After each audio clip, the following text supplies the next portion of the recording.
we've gone through many aspects of goal setting, and we've looked at it in very defined details, probably in many ways more than we've ever come across. But and this is what's unique with the Transcending Matters platform. It's not just a dry course.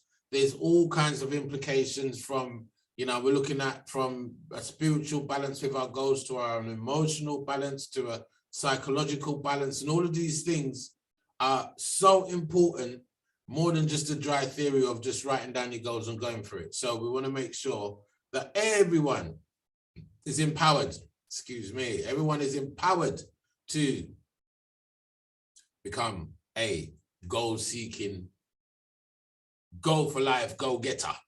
So without further ado, I don't think, let me just see.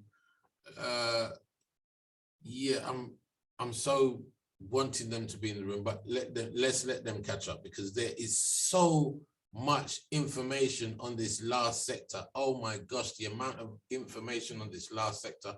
I've been spending all day fine-tuning and making sure that the missile really does hit the sweet spot, like I was saying. And I've got my cup of nice, lovely ginger tea here to keep the blood circulating and firing through the night. So, you know what? Let's jump straight in. When they get in, they get in. You know, half of success is showing up on time in the first place, and that's the beauty of going for goals. Turning up in the first place is half your goal achieved. So, let's see. Bless up, Sister Sadhana. Yes, one love to the Transcending Matters family. Bless up, bless up, bless up. We're going straight to the top. Right, let's dive into this powerful. When I say, you know, I don't mince my word. When I say it's powerful, it's powerful. I don't, you know, I don't come weak when I'm doing my thing. I make sure it's top.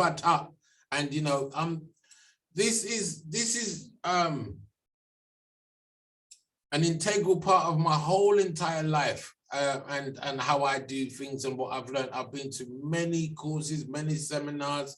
I've always engaged in consistent learning and continuous learning, and I know the power and the importance of it. And always rechecking, refining, retuning.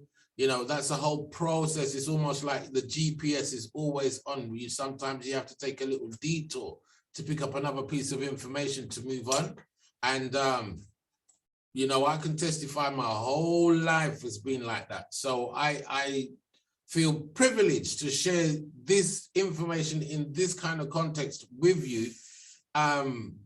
So not only is it just spiritual stuff, it's actually the whole package, mortal, your whole life experience, your life journey. So let's dive straight in, shall we? So setting goals is the first step into turning the invisible into the visible. And this is the real art of goal setting. You see that first step?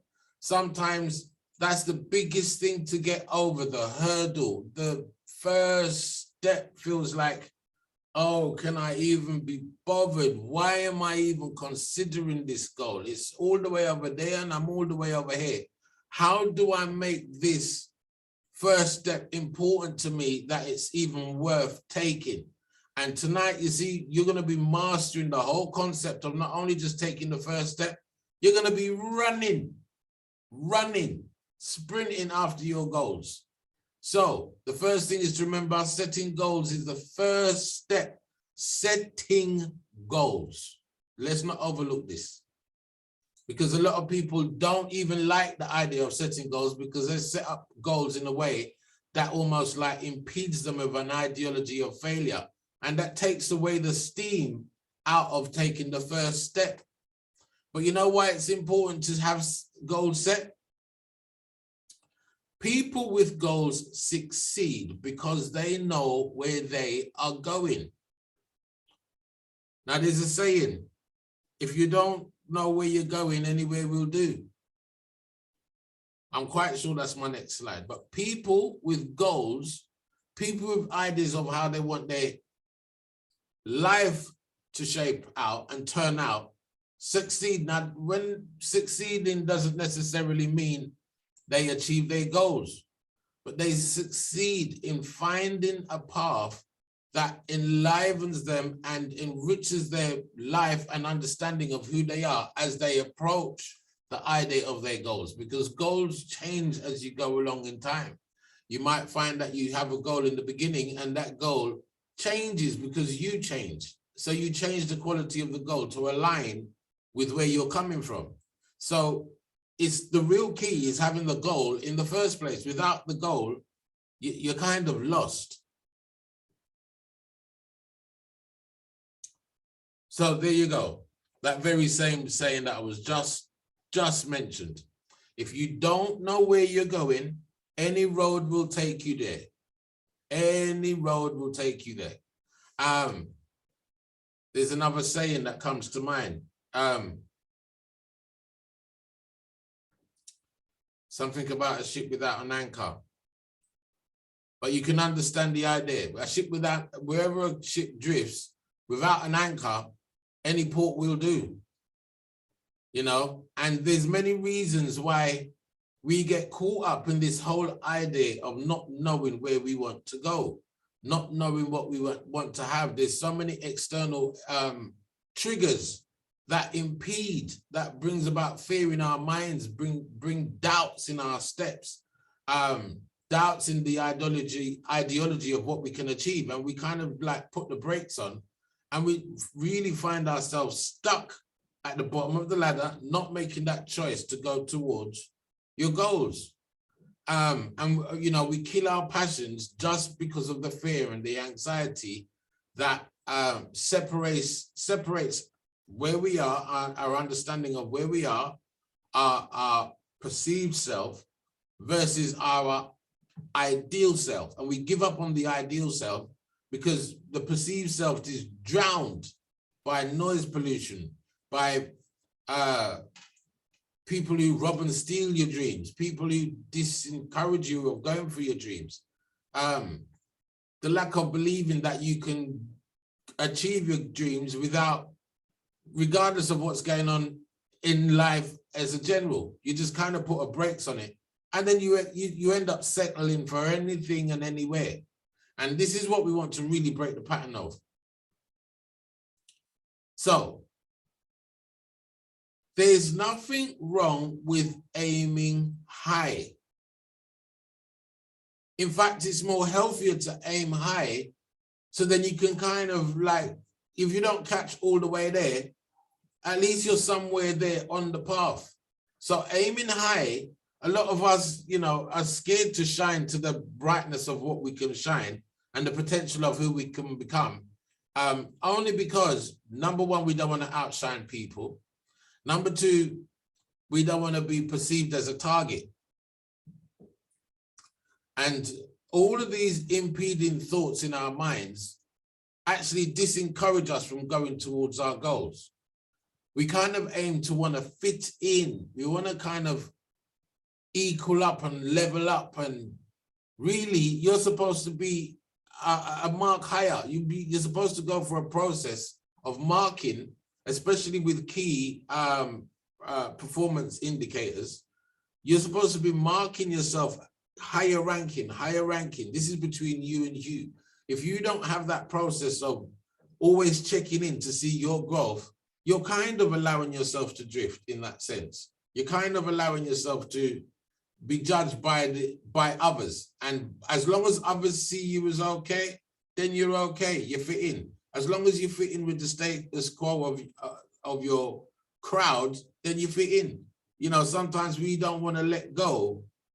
We lose sight of the vision because we're scared. You know what? Everybody grab their journal. I've got a saying for you right now. Write this down. Write this one down. Get your journals. Yes, please. Get your journals. This one's important because I'm going to be giving you quotes and sayings to write down and never forget.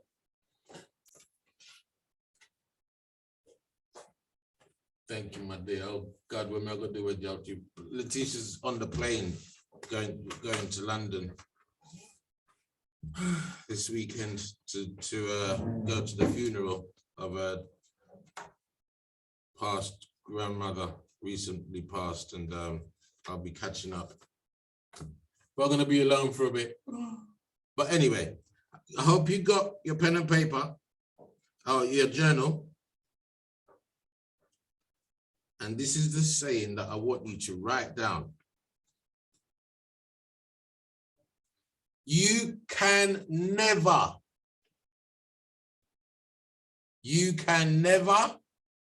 cross the ocean until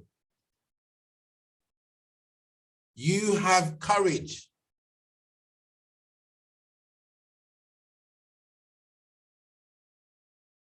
okay? You can never cross the ocean until you have courage to lose sight of the shore. Write that one down big, okay? You can never cross the ocean until you have courage to lose sight of the shore. Now think about that. Because that's what it takes to take the first step. You've got to have the courage to lose sight of the shore. You've got to have courage to lose sight of where it is that you're at. You have to have courage to break your comfort zone. Without that courage, you are not going nowhere. You're not sailing across the ocean of change. You're not sailing towards the ocean of your dreams. You're stuck at the shore of where you're at, okay? So you can never cross the ocean until you have courage to lose sight of the shore. Marker number one, right. So this is the affirmation. Write this one down. I choose to make the rest of my life the best of my life.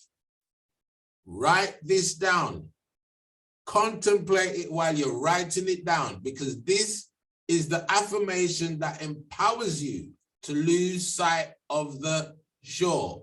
Because you know, in the writing of this affirmation, you know that the idea of choose, decisions are all this whole process is about the quality of your decision making. How do you enrich your process of decision making? And if you don't begin at the beginning before you even plan to have a goal, or regardless, if you haven't chose to make the rest of your life the best of your life, then you don't have a focus, because you know that life is about expansion. You know that life is about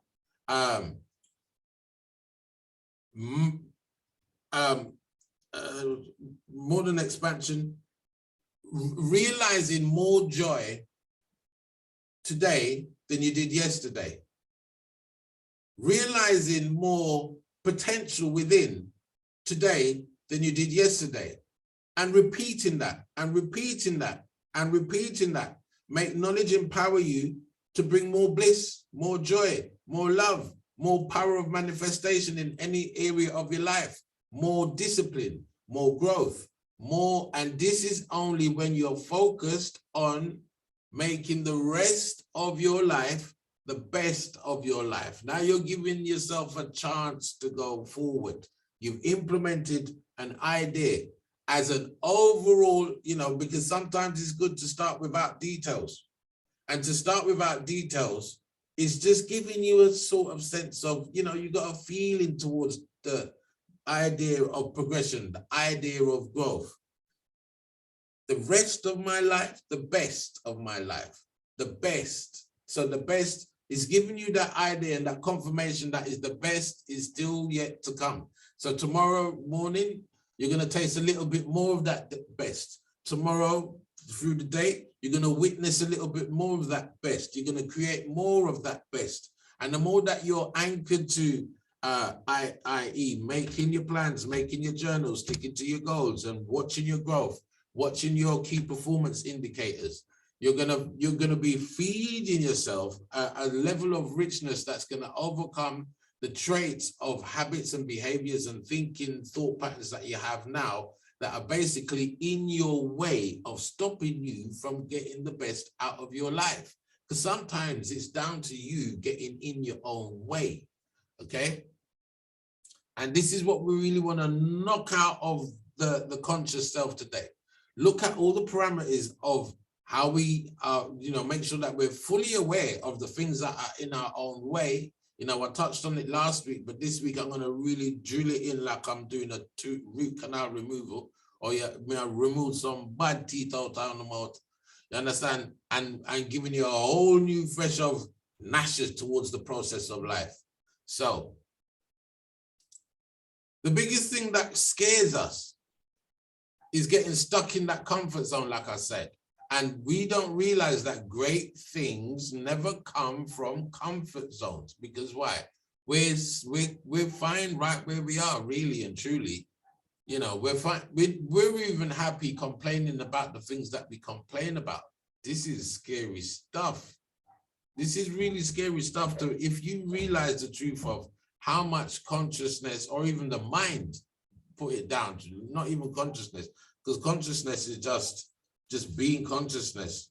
It's not actually being caught up in the emotions and this and that.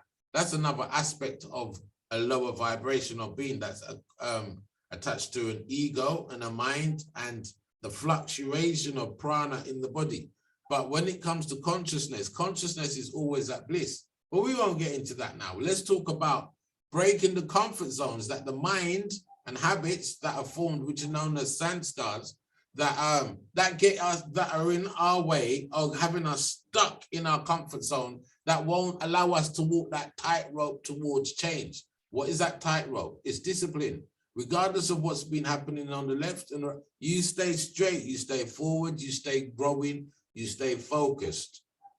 How do we implement that in our beings, that we are now understanding that we're walking the tightrope of life towards our greatest qualities, our greatest expression of being, our greatest level of perception of self? So the first thing that you have to remember is that you are the artist of your own life. Do not give anyone the permission to paint a painting that sits unwell with you, that doesn't create the idealistic portrait of yourself. You can only portray yourself, and we have to be very careful of how we portray ourselves, because most of the times we don't realize that we're portraying ourselves under the guise of somebody else's paintbrush to fit into their painting. Not our painting, their painting. And this is scary territory. You have to realize that you are the artist and you are unique. You are allowed to be unique. You're supposed to be unique. It's only when you tap into your uniqueness and allow your uniqueness to come through, is only then you will actually shine. Is only then you will actually manifest in a space of loving to live and living to love. It's only then when you amplify the idea of miracles happening in your life on a consistent basis, is when you hold the paintbrush. Okay, so know that you are an artist of your own life. Don't give the paintbrush to anyone else. Okay, especially social media. I'll just throw that out there. So when we can find that thing within us that says, I can do it. I can do it. Now, there's many things that actually precede the idea of that I can't. There's a whole plethora of thoughts. There's a whole construction of thoughts. It's not just simply I can and I can't. We have to examine what it is that constructs the I can and what constructs the I can't. And then once we understand those finite details, we can then tear it apart and empower the I can aspect. But with, you know, it's not as simple as I can and I can't. It really isn't that simple. There's many things that empower the ideology of I can't before it even crystallizes into the form of a concentrated thought of I can't. And then that bridge between I can't and I can, there's a whole level of crystallized thoughts that come into play to empower the idea that I can. So what are these steps? First of all, the quality of your dream in terms of thinking that you can do it, if you can dream it, you can do it. Sometimes our dreams, most of the times our dreams are stuck ideologies. It's just, it's a fragmented picture. It's a poor wish. It's not really a dream. It's a fantasy. And how do we know that what we're dreaming about is actually a dream and not a fantasy? Let's look at this now. So before I can't do it, there's a position of saying that I won't do it. That's the first place that we normally come from. I won't do it. We make plans, we set goals, we do all kinds of things, we make promises to ourselves, but when it comes to the crunch, I won't do it. I'm scared of it. I'm worried about it. I'm worried about what other people think about what I'm going to do. I haven't got time to do it. It's going to take too much energy to approach it. I don't know how to do it. I can't do it. Do you see how much steps are made in just between I won't do it and I can't do it? And to get to I can't do it to I want to do it now, that's another bridge. I can't do it, but I want to do it. I don't know if it's right to do it. Sometimes it's the devil that I know. Sometimes it's best to stick to the routine and the habits that I know. I don't know how to break habits. I'm stuck where I am. I want to do it, but I can't do it. So I won't do it. You get it? Can I look at the expressions of the faces on the thing, you know? Once you get to that place of how do I do it, you're now contemplating a different space now. That how do I do it is crystallized to a whole new level of mental process, mental thinking. That how do I do it? You've gone past, it's almost like you have to do it now. When you reach the how do I do it, you haven't got an idea of like, well, I've got an option. It's like you got to learn how to do it. Sometimes how to do it comes about in an emergency. Sometimes how to do it comes about in a panic for your life. You might get some bad news about, you know, if you keep the way you're going, you're going to end up with, you might only have a certain amount. Then you stick to yourself, well, I'm a minute. That's what I learned over this.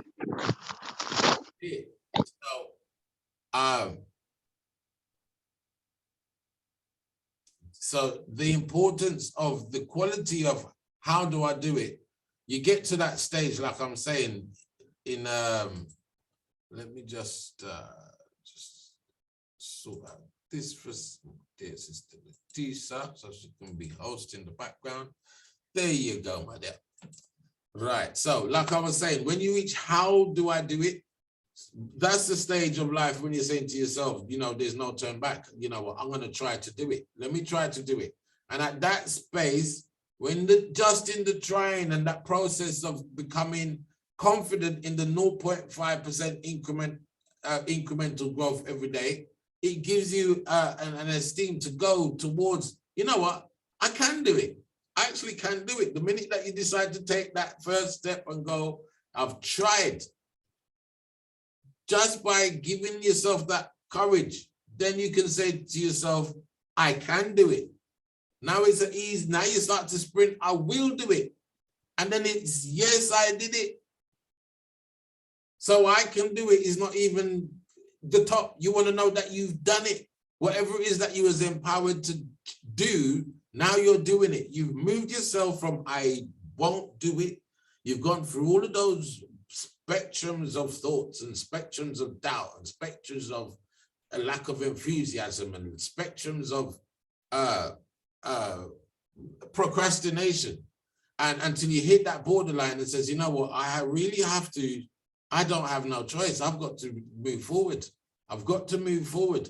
And you know, in this way, we have to now really focus on the quality of our decision-making process and understand why we make the decisions that we do and how can we best influence this so it empowers us to automatically be on the stage of how do I do it?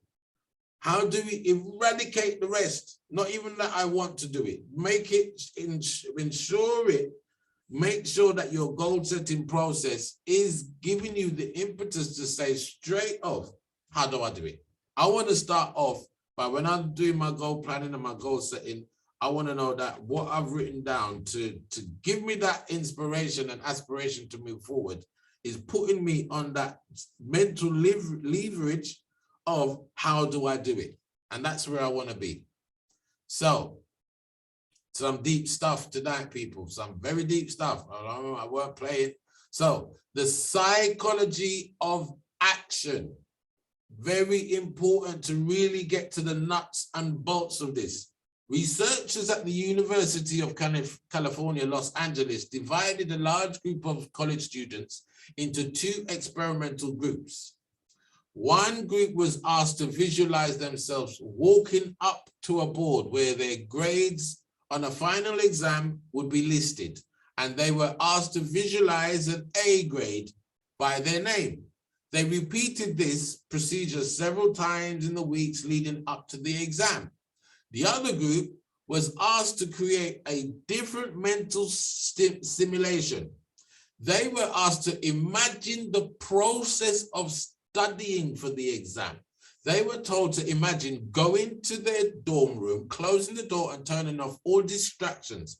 Then they were asked to imagine themselves putting in the time to study for the exam. Can you guess which group performed better on the real life exam? Common sense would tell you, oh gosh, yeah, there's something right there. Something subtly overlooked right there. Right there, because most of the time visualization is all based on just visualizing the end goal. Visualizing the end goal is the predominant aspect of what's taught as the process of achieving your goals. And most of the times, you know, without this secondary component, because you have to understand the visualizing of the goal is knowing the end, just knowing where you're aiming, where you're going.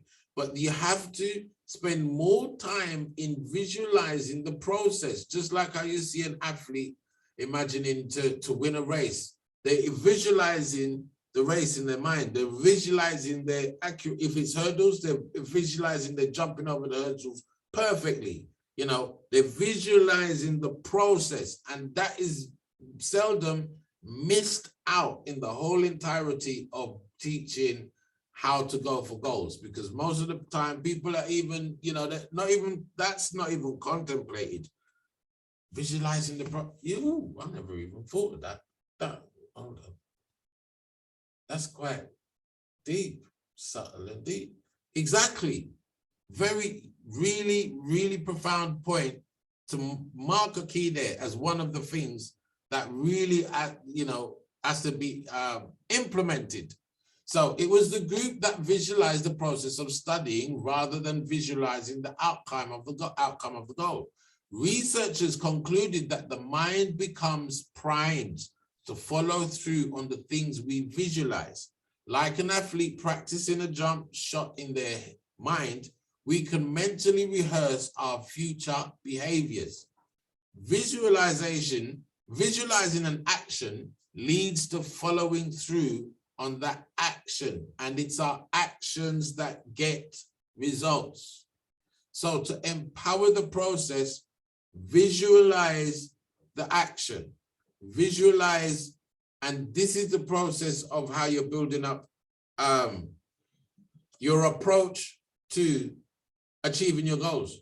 Without that visualization of the action, now you can understand how deeper it's even gone in now. In the process, we haven't even got to the technique of goal setting yet. I'm just giving you the metaphoric situation, mindset that you're supposed to have when it comes to achieving your goals, when it comes to navigating through the obstacles that you're going to meet towards achieving your goals. If you don't visualize the action, you're not going to visualize the flow. You're going to be stuck at the shore where you're at. So again, going to the ocean, there's a contemplation of how rough the sea is going to be. How long is the journey going to be? Have you got enough food to cross to do the journey? You know,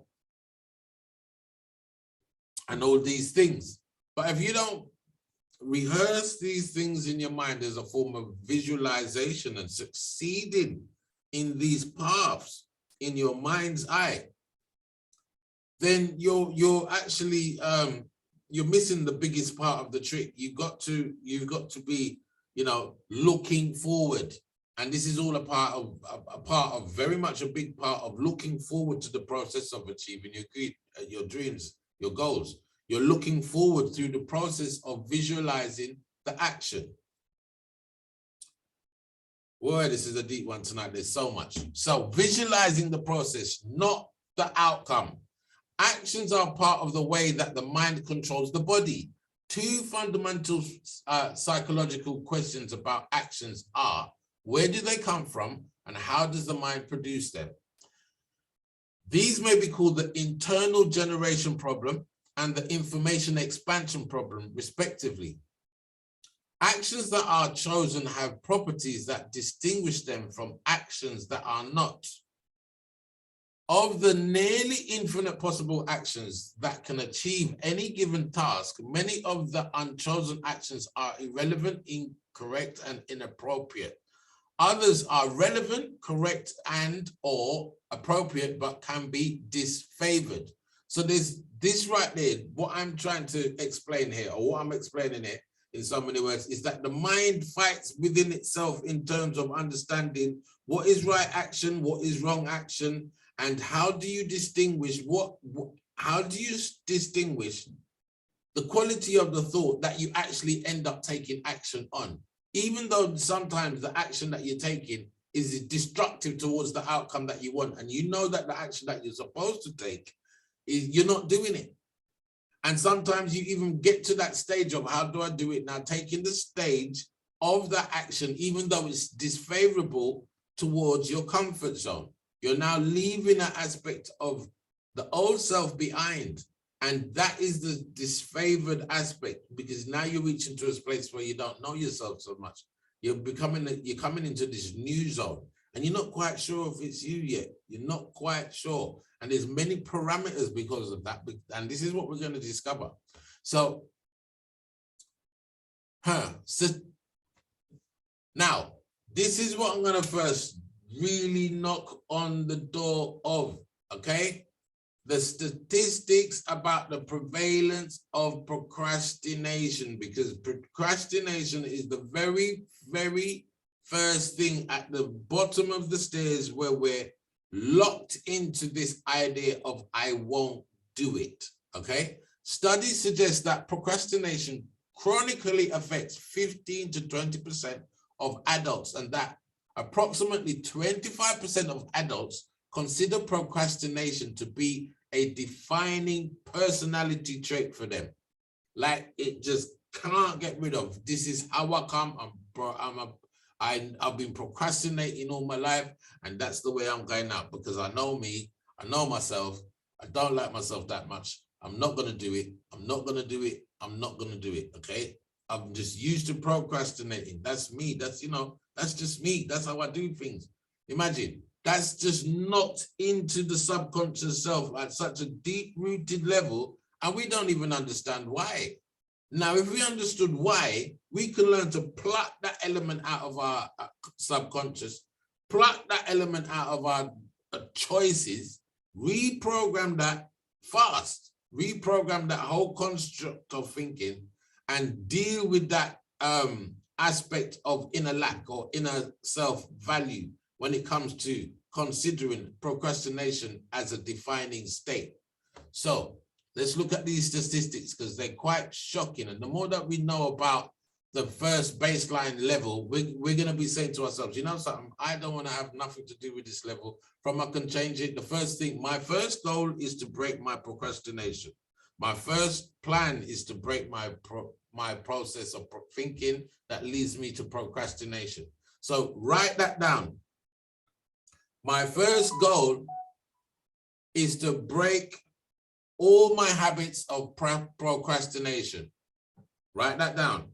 My first goal is to break all my habits of procrastination. Write that down. My first goal is to break all habits of procrastination. Okay, so let's go through this. In one survey, 94% of people indicated that procrastination has a negative effect on their happiness, and 18% indicated that this effect is extremely negative. When students were asked how they were felt after procrastinating, over 80% of their response were categorized as negative. So what does that tell you? Even the process of procrastinating makes you feel negative. There's no good outcome out of being procrastinated. You're just being more negative to yourself, and you're drilling it in, you're drilling it in, you're drilling it in. You're hardening to that process of negativity in your life. And it's at the, you know, you superficially come to a place of, oh, I feel good in the moment, but you slowly drift back into the negative. You slowly drift back. And then you do say, oh, I feel all right. You do the morning meditation. Oh, I feel great. Oh, ooh, yeah, wow. Beautiful, Tarun, lovely. And then you drift back into the negative, and you slowly drift back into the negative, and you're there back into the negative, and you're stuck in the negative. And no, let's change that. Okay, students often report that procrastination occupies over a third of their daily activities, usually in the form of behaviors such as sleeping, watching TV, or playing video games. So expand that to adults. That would be social media, gossiping,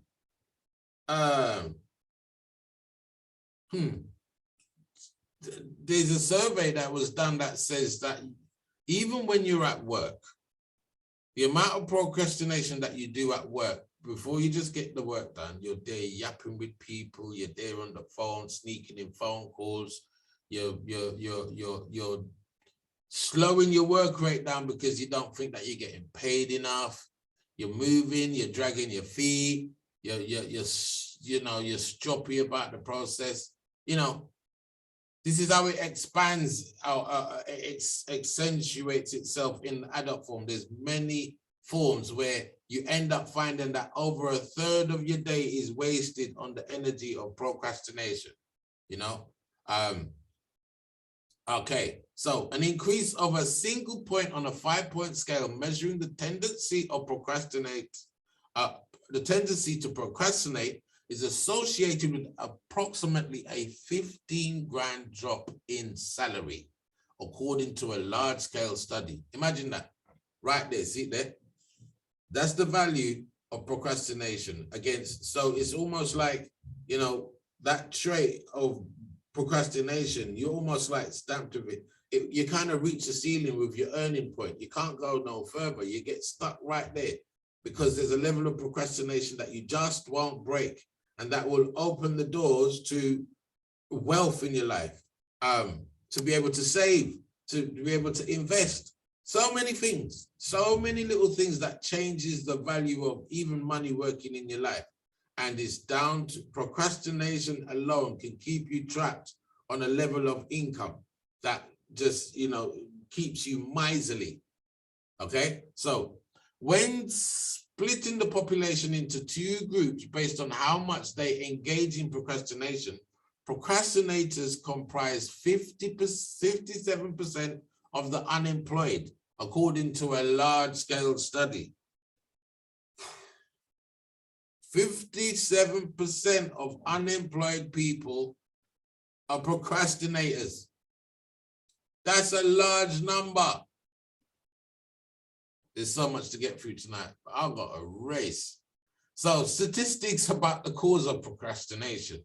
There is a strong positive correlation between procrastination and agreement with the statement, no matter how much I try, I still put things off, which suggests that procrastination is often involuntary. Like we can't even stop ourselves at it. It's like, oh, I'm doing it again. I know. I just can't help myself. No matter how much I try to start this thing, I just keep putting it off. No matter how much I try to want to do sit-ups every day, I just keep putting it off. How much times I tried to go for a walk every day, I just keep putting it off. No matter how much I try to stop this habit, I don't know, I just keep putting it off. I just keep putting it off. Like a scratch record, and you just get used to that sentence, that vibes. I just keep putting it off. And until you realize, hold on a minute, hold on, that loop's been going on for years. I just keep putting it off. To the point it's just like, some song singing in the background that you're happy with it now. I just keep putting it off. I'm happy because I'm putting it off. Just keep. Yeah, man. And then when you talk with your friends, yeah, man, I'm gonna do this thing, but I keep putting it off. But no. That's detrimental. That is like suicidal right there. That's suicidal. I gotta move. There's so much things to cover. Let's go. Procrastinators often intend to work as hard as non-procrastinators, or even harder. Procrastinators often intend to work as hard as non-procrastinators, or even harder. They intend to work. It's not like they don't want to work, So what's this thing going on in their mind? What is it? So procrastination is positively correlated with a disparity between intended work habits and actual work habits, a phenomenon referred to as the intention gap, the intention-attention gap, the intention-action gap, the intention-unintention gap, the gap that it says you're going to do it from you're not going to do it, the intention-action gap, which means that procrastinators often work less than they intend to. The analysis notes that this gap generally grows as the amount of time between the intention and the action grows, meaning that it tends to be greater for actions that are far in the future. At the same time, this gap tends to narrow as the deadline comes into play for an intended action approaches, and it may even reverse, meaning that procrastinators often end up doing more work than they originally intended when finishing tasks right before the deadline. So now you end up with even more pressure upon your plate, and to the point where now you haven't got a choice to procrastinate. Now you have to work even harder, quicker, like, oh my gosh, deadlines on me. If I don't do this by, now you're stressed, now you're, whoa. Oh, because I just keep putting it off. Just keep And next minute, why I'm just so stressed. I got this to do, I got that to do. Oh Lord, you understand? And now what happens is your time management skills goes through the window. And at the core of it, time management, if you don't have personal time management, you're stunned. You're completely done for, you know. We'll get more into that. So in one study, approximately 50% of people stated that their procrastination was due to some task characteristic. And two common task characteristics that led to procrastination are task aversiveness, e.g. a task being perceived as boring or unpleasant, and the timing, rewards, and punishments, e.g. a task having rewards or punishments that are far in the future. So it's almost like, you know, oh, can I be bothered? Oh, this is gonna take, oh my gosh. Oh, I cannot. And you know what? You're anchored to the shore. The idea of self-perceived being is you're so anchored to where you are. The ideal self is so out of perception. So you might as well reinvigorate yourself in that self-hate where you are and hang on to that, because that's all you know. And all you know is this, you know, is giving you an excuse to beat yourself up even more, to, you know, find yourself even more in that space of disarray because you are not fighting the procrastination from within. The procrastination's got you so bad. And it's all because of this one line. I just keep putting it off. I just keep putting it off. You got that, that's got you. How do we change this? How do we change this? In one study, 8% of people stated that low confidence was the cause of procrastination. Low confidence is that I can't do it. I don't know how to do it. No one won't show me how to do it properly. Everybody that I'm asking how to do it, they don't even know how to. You're asking the wrong person. You're asking the wrong people. You're referring in the wrong places. Misery likes misery. Misery, you know, when if, for instance, if you're in a bad relationship, you don't go and ask someone else in a bad relationship for advice. That don't make no sense. Yeah, you most of the time, if you want to know how to save money, don't go and ask someone who's broke.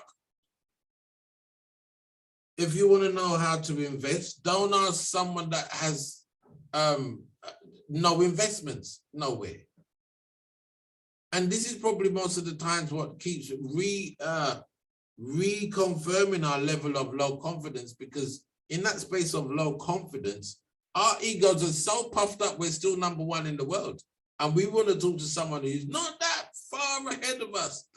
Just, they're struggling too. So now you can go and talk to them and you can struggle together and say, yeah, you know, I was a friend with, yeah, you know, yeah, and they're going through this and that, but yeah, but we had to talk and, you know, we thought that the best thing, you know, through that struggle and pain, we came up with this resolution. No. All of that is fueling even more low self-confidence, and it's going to fuel the process of negative feelings, negative actions, negative outcomes. So an analysis found that there is a negative correlation between procrastination and self-efficiency, which is a personal belief in their ability to perform the actions needed to achieve their goals. The analysis also found a similar correlation between procrastination and self-esteem. So self-confidence, self-efficiency, and self-esteem. 3 things. How do we keep these aspects of self growing on a consistent basis that allows us to progress towards our growth, our greater potential? Because if we're not nurturing our self-confidence, our self-efficiency, very important, self-efficiency comes right back to personal time management and self-esteem. What is it that's impacting you to, you know, what is that stoking the fire that's going to go, right, I'm doing this, I don't care, I'm doing it. I don't care. This is it. I'm doing it. Don't tell me nothing. I'm doing it. I'm on my, listen, I'm doing it. You understand? Don't even try to stop me now, yeah? Because after what Brother Tarun said the other day, I'm doing it. Okay? What is that stoking the fire that's gonna invigorate you to blaze the fire and change towards breaking all habits of procrastination in your life, whether it's personal health goals, whether it's financial goals, whether it's spiritual goals, you know, consistent in your meditation goals, friends and family goals, self-care goals, you know. So research found a positive correlation between procrastination and depression.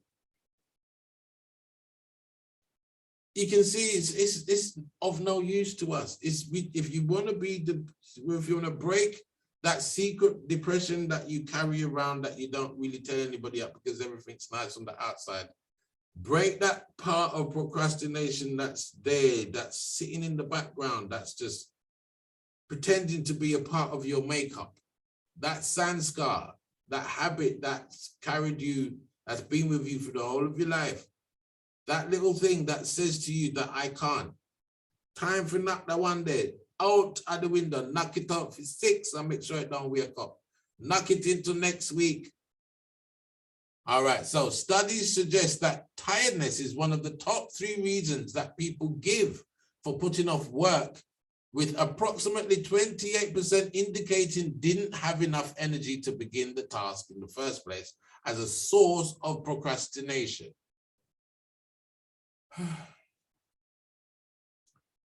This sometimes is just direct laziness. Let me move on. Got so much to go through.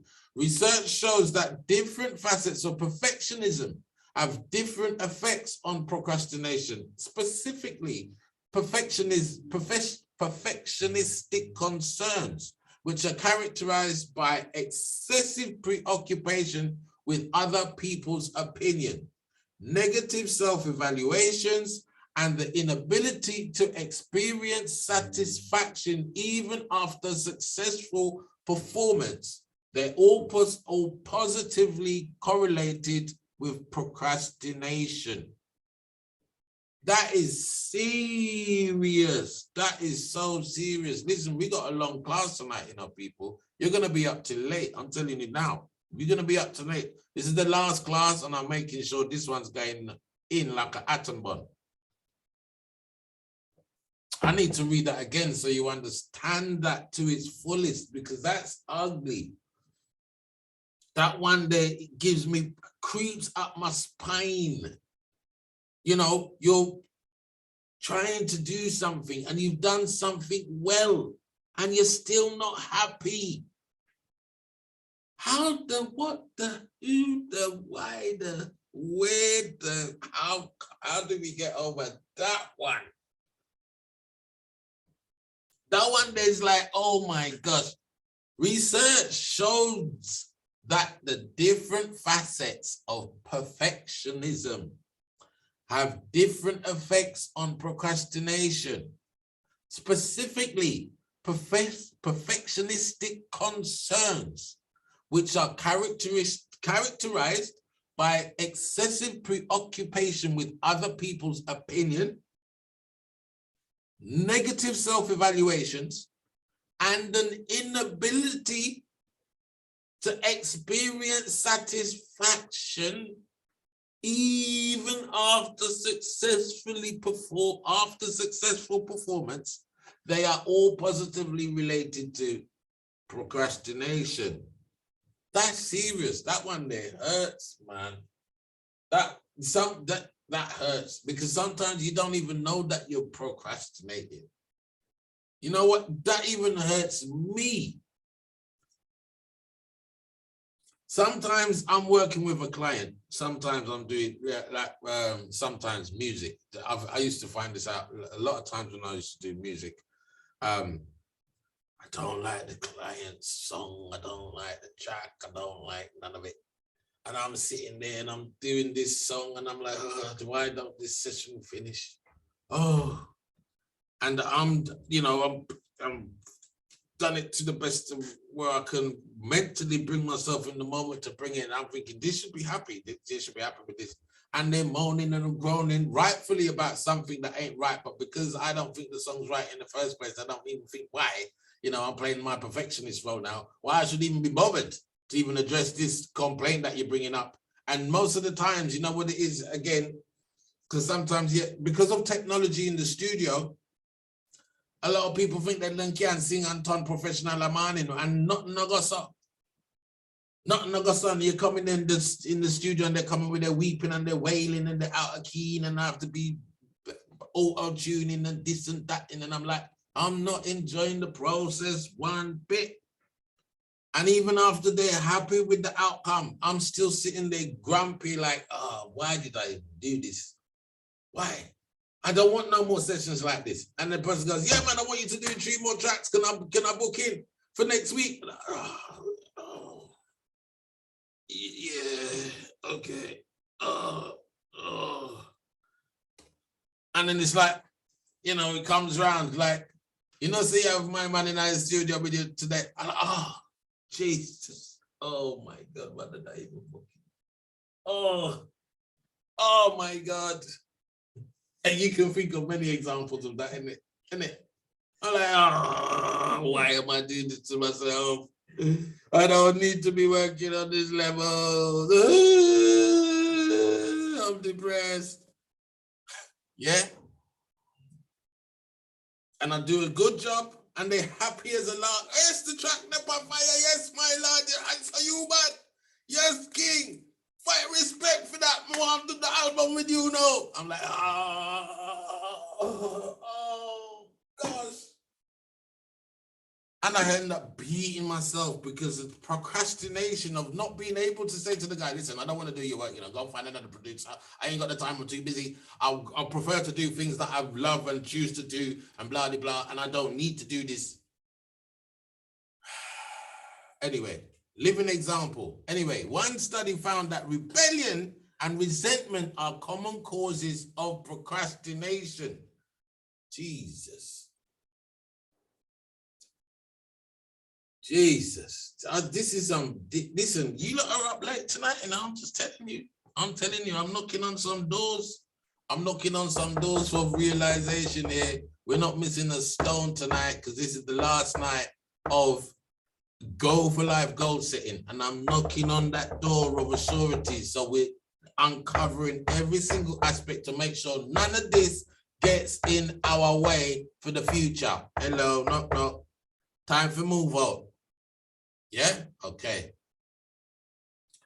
More statistics about the genetics of procrastination. Oh, Tarun, you just gone deep. You're gonna upset people now, man. You're gonna upset people now, man. Could you listen? Listen. I think we should just take a break. Everybody go and get a drink because this one's rough. This one's rough. I hope you got a drink by your side. Anyway, don't worry, because we can overcome this. We're going to move from this place of I won't do it. And by the time this course finished tonight, you're going to be on that step. How do I do this thing? You're not looking back.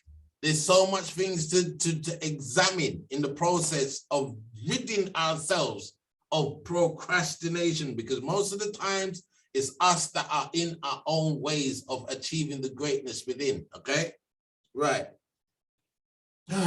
Oh my Lord, this one, oh my gosh. You see, most of the times when I'm doing my slideshows, they're all pretty with colors and this and that. This section, I thought, you know what? I'm just putting the words so I can just read them and just let them sink in because it's just too empowering you don't need no pretty fancy thing. This is raw, okay? Now we're dealing with the statistics about the genetics of procrastination. Procrastination is moderately heritable, with 40% of the variants of procrastination being attributed to genetic components as opposed to environmental ones. Okay? There's a strong positive correlation between procrastination and impulsivity, the tendency to take rash action without thinking or planning.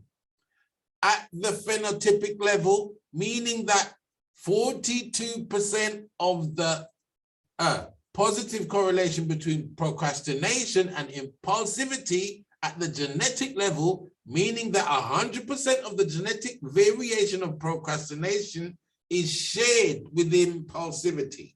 Look at the depths of these people. Taken together, this suggests that there are no unique genetic influences that affect only procrastination or impulsivity, and that the phenotypic correlation between them is primarily 73% due to shared genetic influences.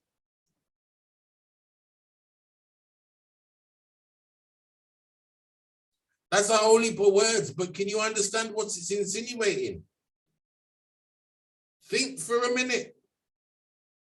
Of the 42% of shared phenotypic variation between procrastination and impulsivity, 74% is also shared with goal management failure, which is the tendency to fail to set and pursue short and long-term goals. Furthermore, of the 100% of shared genetic variations between procrastination and impulsivity, over 2/3, 68%, is also shared with the genetic variation in goal management failure, which suggests that the shared genetic influences of procrastination and impulsivity are also shared substantially with goal management failure. When we say on that, we're going hard tonight. Listen, listen, we're going deep tonight, you know. Remember, a whole heap of slide left. A whole heap of slide left. I thought I'm gonna be finished quick tonight. There's no chance. There's no chance. There's absolutely no chance. When we finish courses, we finish them with a bang. Yeah, there's no chance. This one's sinking in deep tonight, people. I drink my tea. Just if you need a soft drink, run, go get a drink quick. Yeah, because I'm having a drink quick. If you're near your kitchen, if you got your phone in the hand, go get a drink. No alcohol. Get something like lemon and water, something refreshing, something that can now perk you up, because we're going to be looking at remedies to overcome all of this. This is some deep stuff that's our unconscious ankles. Because if you know people in your family that procrastinate,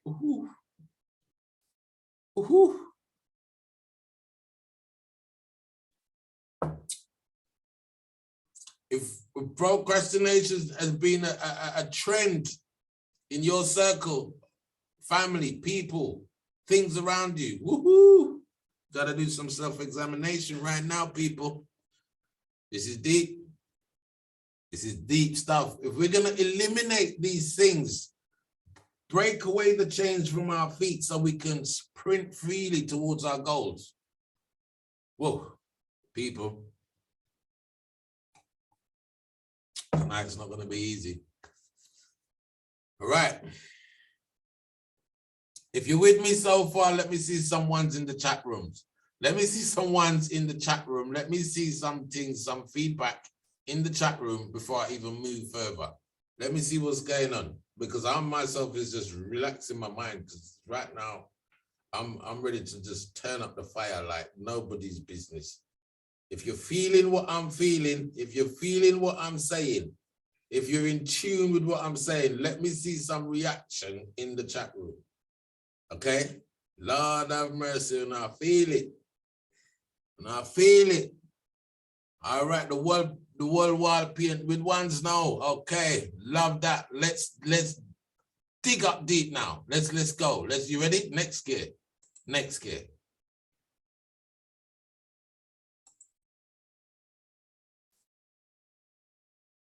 Let's look at defining procrastination so we know exactly what it is that we're dealing with it outside of just the word. Let's specify what this energy is. We can spot it and go, there you are. All right, I got you. Corner that. We can nail it to the wall and say, yeah, all right, I got you right there. You're not just a whisper in my mind that's got me on such a deep level I don't even realize I'm doing it. Let's really clear out that vision of what procrastination is so we can spot it and know exactly how to deal with that boy there. Exactly how to deal with that little rude girl there. Exactly how to deal with that little pest there. Yeah? Okay. Procrastination is the avoidance of doing a task which needs to be accomplished. This can lead to feelings of guilt, inadequacy, depression, and self-doubt. Procrastination has a high potential for painful consequences, and it interferes with academic and personal success. More importantly, procrastination is the avoidance of doing a task which needs to be accomplished. This can lead to feelings of guilt, amen. Inadequacy, amen. Depression, oh Lord, amen. And self-doubt, amen. We know that feeling. If we know that feeling, we want to get rid of that feeling. Why people procrastinate? There's a constant ideology of their mind that's going on in their mind of skill deficiency. I don't know how to do it. I don't know. You've got to hack it. You've got to really find a way how to hack that process of thinking, okay? External obstacles. Boom. There's a saying, if you keep doing the same thing over and over again, you're not going to get a different result. People that keep doing the same thing over and over again and expect a new result, this is the process to insanity. This is the process to making yourself go mad. But I keep trying, I know where. If I just keep going this way, somehow. No. Find another way. It's quite straightforward. It's time to stop what it is that you're doing to think that an outcome is going to come. You have to now think of opening up your mind to the processes of thinking of how to find another way. Another one, self-sabotage. Self-sabotage, thinking that you're not worthy of the goal that you seek. You're not worthy of the person that you see. You're not worthy of reaching towards your ideal self. You're stuck with the perceived self and you're saying to myself, I am not worthy. Realize you deserve to succeed. Realize you was born to succeed. Realize your life is a success just by the fact that you are alive. Realize that you are a success because life has the ability to grow from wherever it is. Anywhere can be a starting place as long as you decide to start. Anywhere. Realize that there's people worse off than you and you're complaining. And because of this process of complaining, you keep self-sabotaging yourself. Addictive escapism. Oh my word. You know how much people are guilty of that one? Escapism, always finding something to do to escape, and they end up doing the most trivialist of tasks just so they don't have to face what it is that they have to do. And next minute they say, you know what, I ran out of time. Turn your addiction into an asset.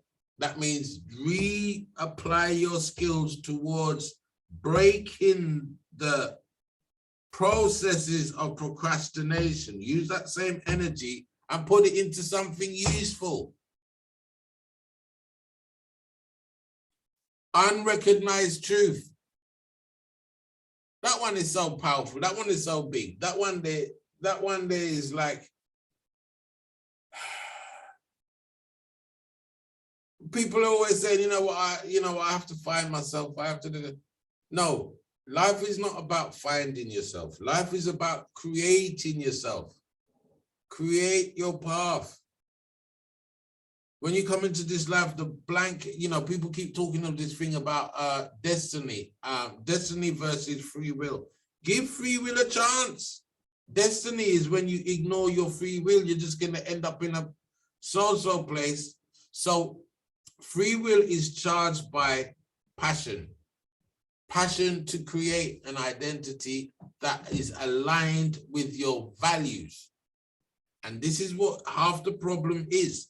When your goals are not aligned with your true values, then you're making a mess of the whole entire process. You're kind of out of sync. It's like you're saying that you want to be over there, but you're drifting over there. There's a big correlation, miscorrelation of information going on there. And you know what that is? First of all, understanding the 9 reasons why we procrastinate. Fear of the outcome, whether it's good or bad. This is, some people are scared of the outcome. Some people are scared of being in love because of it might feel too good, because they don't know what it is to be in love. They've never been in love all their life. Why should love be any importance to them? They've never been rich. So when they see rich people, they look down on rich people and they say they want to be rich. I don't want to pay taxes. Fear of the outcome, whether it's good or bad. They just fear. Helplessness over a lack of knowledge. Won't stick to that process of forever learning. Won't stick to that process of continuous, consistent learning, consistent applying, consistent review of knowledge, consistent growth, 0.5% a day. Boredom, a lack of interest. The goals don't even inspire them to go and, it's just a wish. Perfectionism. If you can't be perfect, what's the point? You don't want to go in the gym because you're going to look to something next to the person who's looking fit and shapely and all of this, and you're going to be screwing them. Who do they think they are? They look all, yeah. All the man's like, hey, that man, they got big muscles. I can't even go on bench next to them, man, because it's going to look embarrassing. Like, I can't even lift. Listen, perfectionism. Saving energy for something else, otherwise known as laziness. Fatigue. Being just too tired physically and mentally. Rebellion, resentment over the task, no benefit or gain, believing that taking action will get you nothing, distraction, too many other things taking precedence. Don't let procrastination poison your marriage with life. Don't let procrastination poison your marriage with you and you. This is the ultimate relationship. There's a marriage that you have to be really pay attention to. And that's you, not no spouse. There's an inner you that you're actually married to. Why do you think you get depressed when you get depressed? There's something going on in that relationship with you and you. And the poison of procrastination is the thing that's building. How do you think people reach to the place of suicidal? Who do you think it is that they're not happy with? Themselves, what they're going through, all of these things. And it's all because there's this marriage, this lack of unity, self-respect, perception of values within, that has thrown the whole boat out of sync. Now you can't even stand thinking about yourself. What is that marriage? It's almost like you're ready to divorce yourself. You're ready to divorce yourself just because of the energy of procrastination. That's painful. You see why we have to get rid of procrastination, people? You see why? It's serious things. So let's really look at the elements of how we construct a proper goal, a proper process of goal planning. Now we're there to the remedy to the whole of this thing, because this is the part that is sweet, regardless out of, this is the remedy. Once you can get orientated to goal management success mindset, regardless of your past, and this can happen overnight. This is happening tonight. This is happening tonight. That goal management failure template is being destroyed.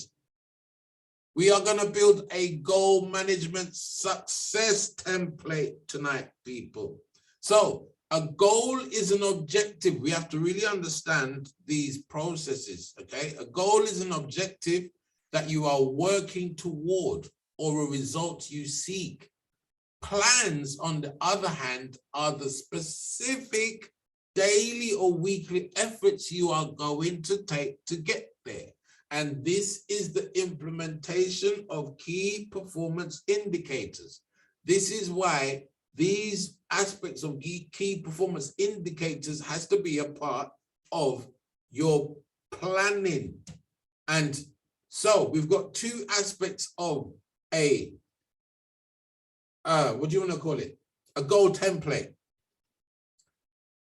And I've got a sort of template of how I process goals that I'm going to share with you tonight. It's powerful, okay? And once you sieve the goals through these if you want to call it filters, to make sure that they're appropriate, you're not just kidding yourself by making up these goals. Once these goals go through the sieve, through the detection, the process of building, and you can say, okay, this goal stands to reason for me to go towards this. Then we can put it onto the manufacturing board, and we can now start building that plan, and that plan of eagerness to grow towards making steps towards the achievement of the goal. So the plan has to be solid. The plan has to be solid in towards achieving the goal. The goal has to be solid. The reasons for wanting the goal has to be solid. You can't just say, yeah, I want a Bugatti. Why? Why do you want a Bugatti?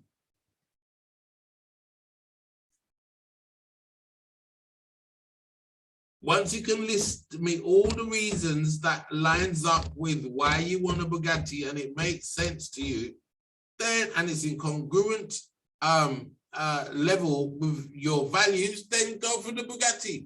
But if you're just talking nonsense and then using that nonsense to say, this is why I don't achieve my goals, and I can't think of a plan of how I'm going to get a Bugatti. I just like one, innit? I just, I was saying to myself, I'd like to be rich one day, that I'd just like to buy a Bugatti, innit?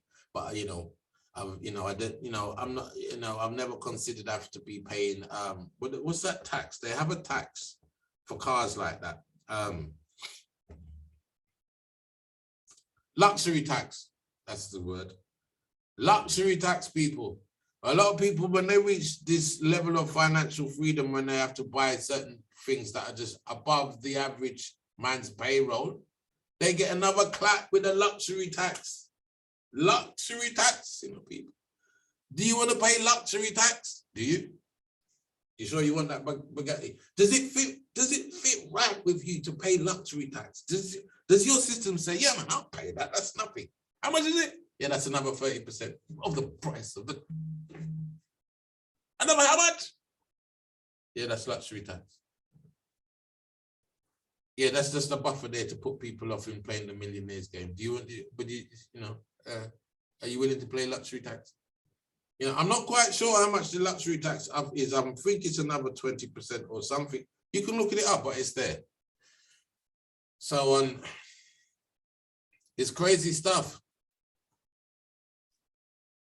So if I say, what's a health goal you have? Let's have a look at this. If I say, what's a health goal you have? And you answer to me, I want to go running 3 times a week. That's not a goal, that's a plan. Trying to lose weight, in contrast, is an end goal. but will never happen without a plan to get there. So knowing the end goal and knowing the plan and making sure that plan fits with your idea of process towards the end goal. In other words, you're not going to create a plan that you're just not going to do. Why did you do that? Why did you make a plan in the context of make a plan of action that you know you're going to do? Too much to get through tonight. I'm never going to stick. Let's move on. Knowing about and utilizing the power of both of these critical elements of personal growth will make your dreams of improving yourself almost inevitable. Knowing about how to utilize both planning and goal setting in congruency will make your dreams of improving yourself almost unstoppable. Too much to go through. A goal without a plan is just a wish. It's just a wish. And it's okay to wish, but no, it's a wish. And the wish falls into that realm of procrastination, which we don't want to do. We've discussed that so in depth tonight. We don't even want to hear that word. Listen, Tarun, please just get to the point. We want to get out of this rut. No problem. Let's move. Let's go on. So, in the idea of looking at some templates of what plans and goals in congruency that things, here's some ideas of family goals and plans. Goal, become closer to my 4-year-old son. And the plan would be taking them hikes twice a week. Goal to improve the communication in my marriage. And plan, make a list of questions to ask my spouse and set aside 30 minutes each night after the kids are in bed to just talk together. Financial goals. Goals, increasing my income by getting 4 new clients this quarter. And the plan is make 3 sale calls every day. A goal would be get a new job. And the plan would be apply to 3 new jobs per week. Fitness goals could be to lose 12 pounds in 12 weeks. And the plan would be run for 30 minutes 3 times a week. Goal, set a 6-pack. Get a 6-pack, and the plan would to use a workout app to do core exercises 4 times a week. I want a 6-pack, and that's why I put that there, because, you know, that's one of the things I've been procrastinating, and I know that, you know, I've really got to put time into getting my 6-pack. But why am I 6-pack? So the first thing that I'm going to ask you to do as an exercise, get your pens and papers out, because I want now for you to exercise that idea of putting a quick idea of a goal and a plan, goal and a plan, goal and a plan, to get the mind into behaving like that, the yin and the yang, the outcome and the vision towards it.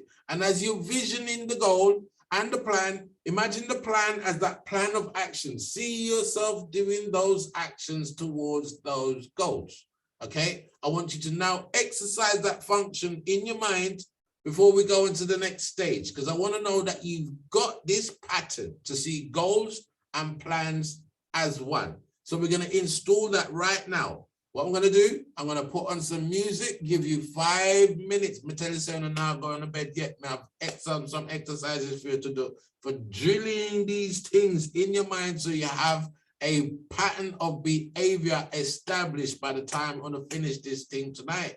Okay? Because I don't want nobody go tell anybody say, yeah, that course was, yeah, it was all right, you know, it's all right. You know, it's all right, but, you know, I didn't really do anything, and I didn't really learn anything, you know, it's all right. Nah, man. The whole of Transcending Matters courses, I am making sure that they all meet their criteria in terms of giving you what it is that you signed up for, an outcome that gives you the empowerment of self-growth, okay? So that's our first thing. We want a heading of family goals, just anything to do with your family. Some goal where you can think of improving, anything, if it's making up with people that you don't talk to in your family, regardless of what it is, anything. Financial goals, I want you to write out a goal for that, and a self-care goal. You know, whether it's going to be health related, bodily improvement related, diet related, whatever. Yeah. So I want 2 goals of each: 2 family goals, 2 financial goals, and 2 personal self goals. Okay. You're going to put this thing into action. Yeah. And you're going to feel the power and the inspiration before I even get into the next business in terms of, whew, there's some fire coming up, and I want to make sure that your internal skills are on fire and ready to, so we're not just theoretically talking about this, we're theoretically putting it out and we're practically squashing it and planting that seed in that behavior and that habit. So grab your journals, for those that don't have journals, grab a pen and paper, whatever it is. Well, come back, not even jump up too fast, man. Chop. Just relax, don't slide. Relax. Okay, good. Grab a pen and paper.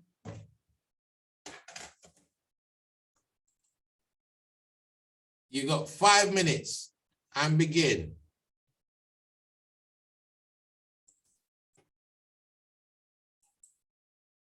Good, 15 seconds left.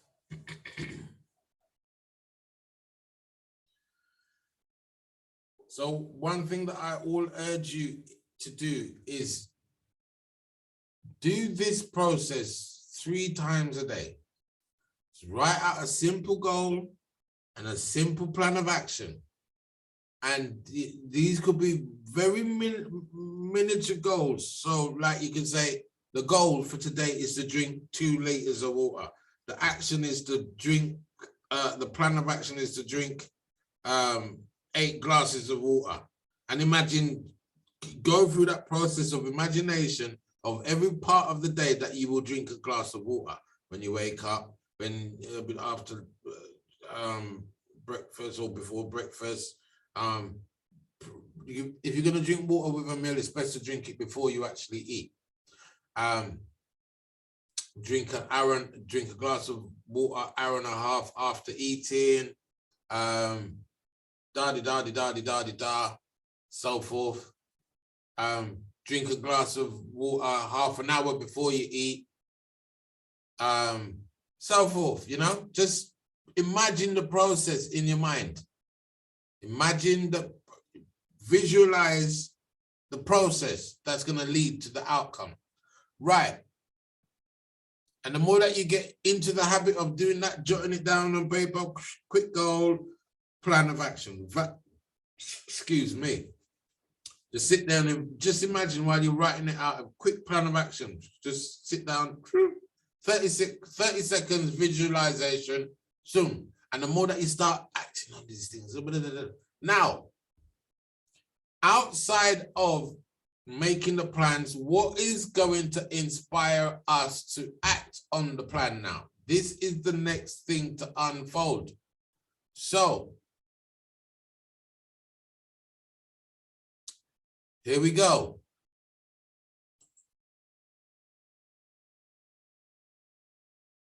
The first weapon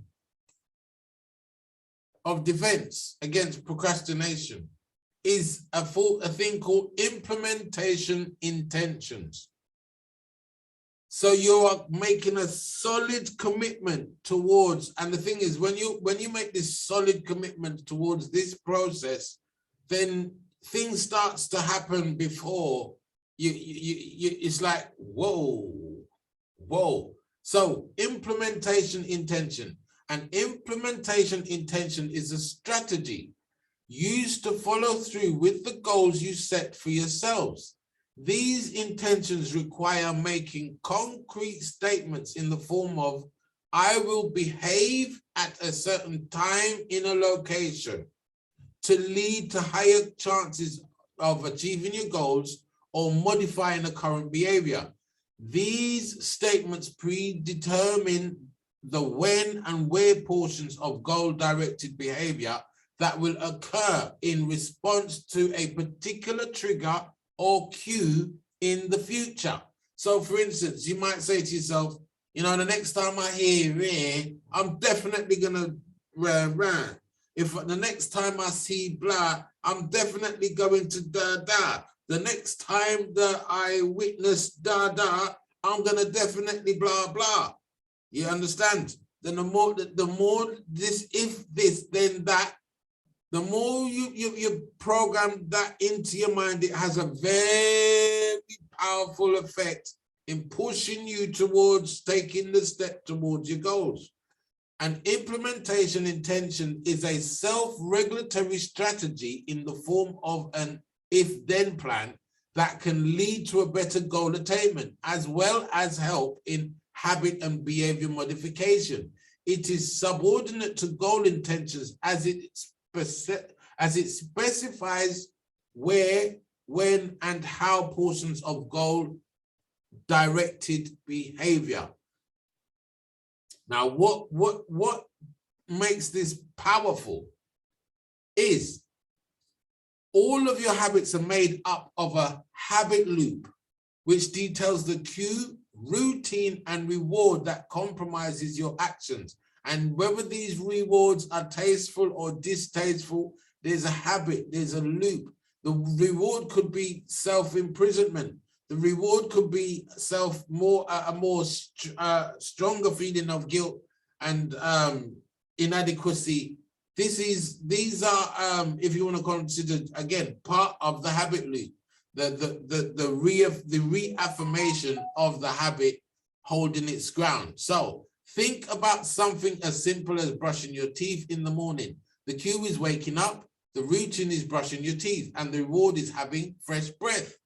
So this is in a positive set. You know, when you hear me always talk about wash out your mouth a morning, you know how much time do you hear me say that, innit, people? It's very important, because if you got that poison in your system, that's for every morning you don't wash out your breath, it's considered on Vedic terms that you're taking a day off of your life.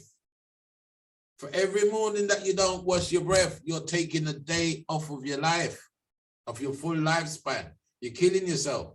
And then you engage in eating or drinking, or you're drinking back the poison that you haven't cleansed out. Oh God. This is why I'm thorough with the morning program of doing the pranayamic exercise to get rid of the toxins that are sitting, those toxins that are sitting overnight are doing so much ills to our body, so much ills to our immune system, so much. Anyway, we're not here to talk about that. Let's talk about what we're talking about. Another common habit is checking your phone. The cue is feeling your phone vibrate. The action is to looking at your phone, and the reward is knowing whatever information has just been sent to you. Again, information stimuli, social media, you get a message on WhatsApp, oh, someone loves me. You understand? There's that idea of that habit loop that's being produced that keeps your endomorphins triggered. Anyway, by having an implementation intention, this is where the secret is now. By having an implementation intention, you're giving yourself a safety net to catch you when your initial feelings of motivation aren't enough, or when you're given a choice. So if I wake up, then I'm going to wash my mouth. If I wake up, then I'm going to clean my teeth. From that's implanted in your in your processes of thinking, in setting up your goal strategy.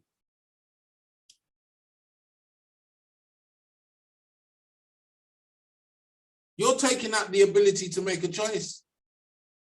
That will come and confuse up the whole thing.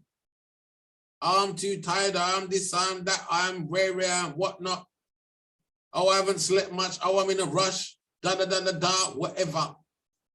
If you decide that, you know, if I wake up, then I'm gonna go and do 10 minutes skipping before I do anything, whatever. If I this, then I that. If I this, then I that.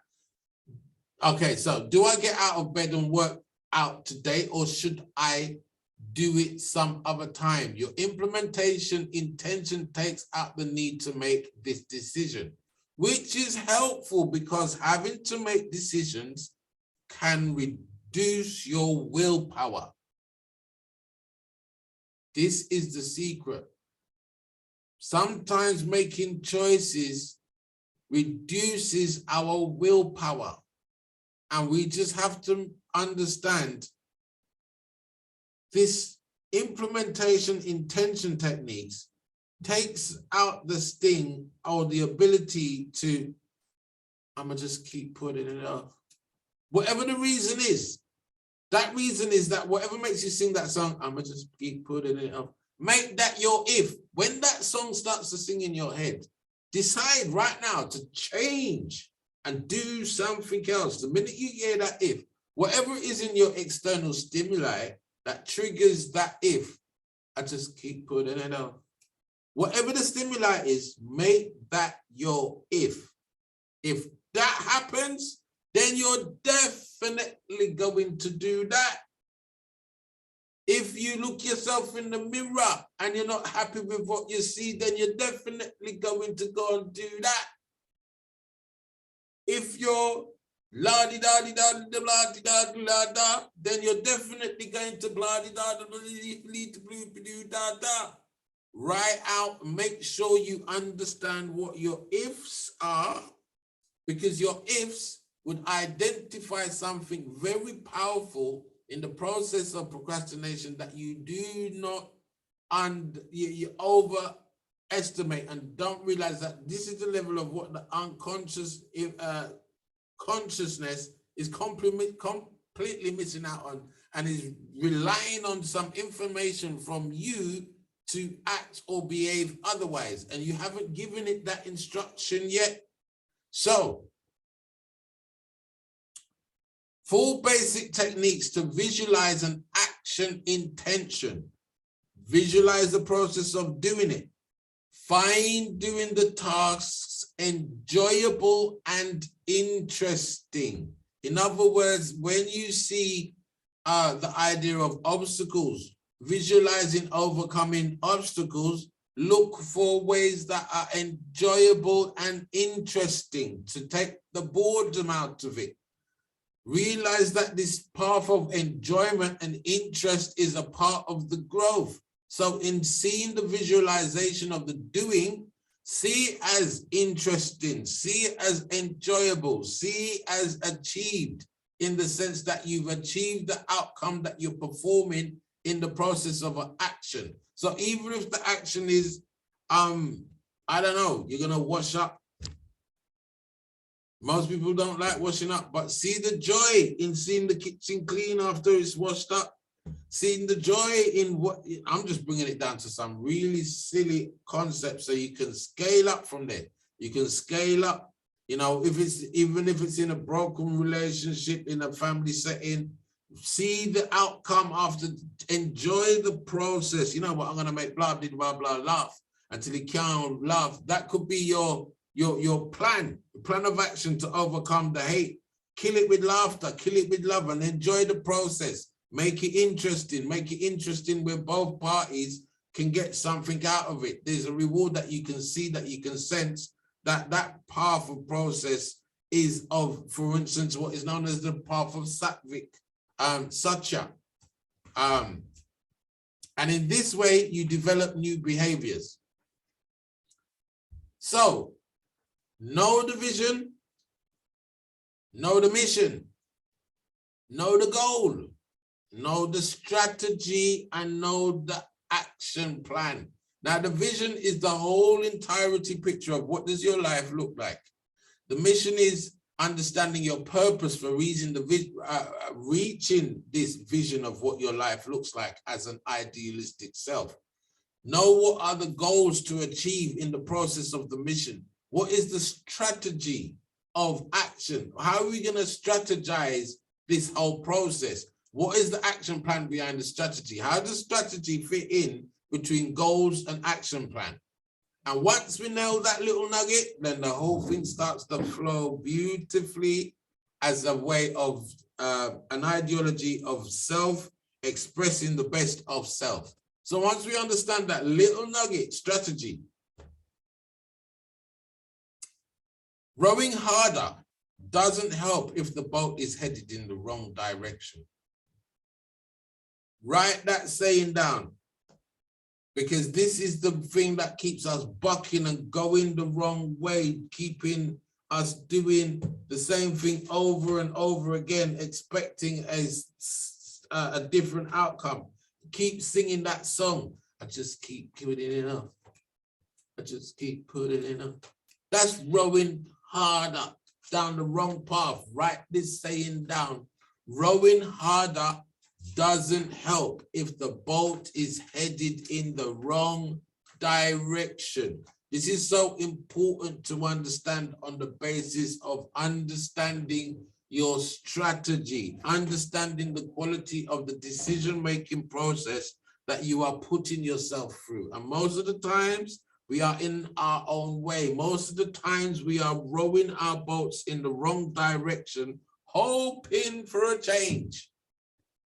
And we keep rowing harder and harder and harder, thinking this is going to change one day. You know what? I'll just keep doing this so because it looks like I'm doing the right thing, just for doing the right thing's sake. And I'm doing it hard, and it's breaking my back, and it's breaking my willpower, and it's breaking my... Rowing harder doesn't help if the boat is headed in the wrong direction. How do we examine that process of putting our mindsets in the right directions? Now we're what's the word? Now we've got this ideology of implementation, intention. Now we got this if, when, if, then. How do we make sure that that quality of decision making is not just based on theories of what's the word? Begrudgment, theories of out of alignment with recognizing the joys that we're supposed to see towards heading towards our goal, because it's not all supposed to be about a bitter change. It's all supposed to be about understanding, directing your boat out of the lake of contrasting negative energy that doesn't fit your goal. And you want to do it in the easiest way possible, in the sense of, what do I call it? There's a saying that just come to my mind. The path of least resistance. That path of least resistance is when your decision making is in the right place and functioning on the right level. You're not thinking and making decisions way out of alignment with your intended goal. Okay? So strategy is the pattern in a stream of decisions. It's not all about one decision, because once you start make one decision, there's another decision and another decision and another decision, and you have to keep making decisions to act and act and act and act and act and act and act and act. It's not just one action, it's many actions, and each action is based on a decision. And these decisions are set based on the sat-nav. The sat-nav is set towards the goal. Sometimes it goes, you have to turn to the left, you got to do this now. You got to do this now, bam. You have to create another ifs and then to that, and that. Set a new new strategy. Strategize. Strategy is a pattern in a stream of decisions. So you've got to be able to develop that muscle of correct decision making based on evaluating the truth for what it is, rather than making up nonsense in your head and basing your decisions on what you want, or what you want it to be, or you wish it was in the moment. You know, on some hopeful dream that, you know, maybe one day things may change, or maybe this or maybe that. No, there's a strategy to even understanding the process of decision making, to make sure that your decisions are not delusional. Most of the times when it gets down to the crunch, the reason why we end up singing these songs, I just keep putting it up, I just keep putting it up, is because our decisions are delusional. We have to stop making delusional decisions. We have to make decisions that empower us towards change. And these decisions are based on understanding that if you see if that, then it's that. If take out that positive, take out that potential disastrous position where you have to make a choice and it kills your willpower. So let's look at this. The processes of how you help, how do you consciously bring a proper evaluation to the process of strategizing, decision making. Yeah. So from, you see the top one that's in red, that's saying a lot right there, because right from this, so you have to generate options outside of the rut that you're in, whatever it is that you imagine in that top position in red. You have to say to yourself, how do I move from here? How do I generate options? What's my ifs, then that? How do I analyze these options? What's the best option to take? How do you implement? How do you create a decision now to move forward and evaluate and learn from the decision? Okay, to then bring yourself back to identifying the problem. You've tried this, you might need to change something, you might need to shift something, you've identified the problem, it's red hot. How do I move? I need to generate options, analyze the options, select the best options, implement the decisions, evaluate and learn from the decisions. Am I getting better? Is it okay now? What's the new problem? Where are we now? What's going on? Generate new options, analyze those options, best options out of the ones. This is why you need to be goal and planning every day. This is a circular aspect. That's like, when they say life goes around in circles, it's about you conscientiously changing the form of that circle. How does that flow fluently towards congruency instead of incongruency? Because most of the times we go around this thing, we don't generate options. We're not even analyzing options. We're just acting on habit. We're deciding to do what we done yesterday. There's nothing that we learn, and we're still back in the same problem. And we still feel this energy of incongruency. Incongruency. Where you get that word from, Tarun? There's a big one there. Don't worry. So what we're looking at is some very, very elemental aspects of looking at what are the decisions that we're making? What's the appropriateness? How does it fit into our frame of existence? What is it that we are actually deciding to change? Have we consciously thought about creating doable alternatives? What are the choices that we have? Because these are the chains, these are the link of the chains that solidify change. If we're not going through these aspects, that our chain is weak. So once we creatively think about doable alternatives, because if we rely on the logical self is going to just repeat the same habit. Oh, I know what to do already. Let's do what we normally do. No, we have to go into a new space and creatively think about doable alternatives. And then we bring this aspect to meaningful, reliable information.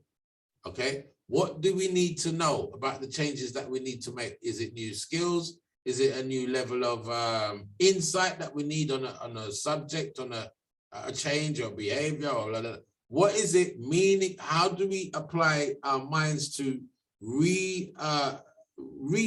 information in our minds? How do we put ourselves to say to ourselves, you know what, I know nothing. I want to learn something new today that is meaningful towards the creative, doable alternatives that are now present before me. What do I need to know to empower me to move towards that? And after I've got that meaningful, reliable information, now can I look at this information and think about the clear values and trade-offs? In other words, what are the consequences? Do we care about? What are the consequences that we're going to gain? What are we going to lose? Are we happy with this balance? Is this clear in our mind? Are we clear with the trade-offs? Are we clear with the loss? Are we ready to lose sight of the shore? Are we ready to cross the ocean now we have new, solid, reliable information of how to sat-nav our way from this shore to a new island, to a new destination, to a new place of growth, to a new level of expansion of self? Now we've decided to make that trade-off. We go into a space of logically correcting our reasoning. So we're correcting our reasoning towards a new level of being, a new level of thinking. And the first question that we ask ourselves is, are we thinking straight? Now, most of the times, once we reach this thing, you know, if we haven't appropriated the other stages 2, 3, and 4, and we're still stuck in the same rut, then we're not thinking straight. We haven't put this thing through the process of bringing about a new level of thinking, because the thinking is what's going to influence the plan of action. If the thinking ain't straight, the plan of action is not going to be straight. So we have to be very, very clear about these stages. Once we have that assurity of within us that we are thinking straight, now the question comes, will we really take action? Will we really commit to follow through? This is the buster. This is the real one that if we're not applying the if and then, we're going to lose commitment. And the core of the biggest reasons why we lose commitment to following through is because of a lack of congruency.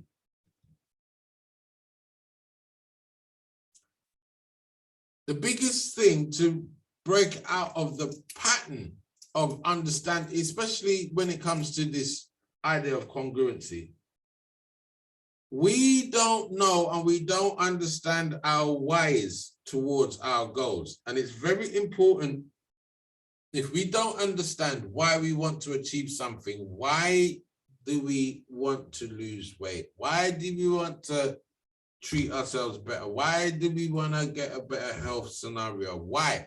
If we cannot understand, if that why isn't a part of what's written down in your goal structure, it's not a goal, it's still another kind of aspect of a wish. The why makes it stronger. And once you understand why, then you will easily find a way. Even more powerful. Once you know your why, or when your why is big enough, then you will definitely find out your how you're going to do it. So most of the reasons where we're going right back to our whys, if our whys isn't inspiring us, if our goals isn't big enough, if our goals don't inspire, if our goals are just based on fear, or if there's no passion, if there's no interest in the goal, if our goals are bored, if our goals are unrealistic, if they don't impact us on a personal level, if we don't know why, like I'm saying, why do you want the Bugatti? If the why isn't big enough, then you're not going to go for it. If the why is big enough, you will find out a way how to get that Bugatti. If that's really important to you and you understand the why, you understand, then you will find a way how. It's simple as that. Why do you want this?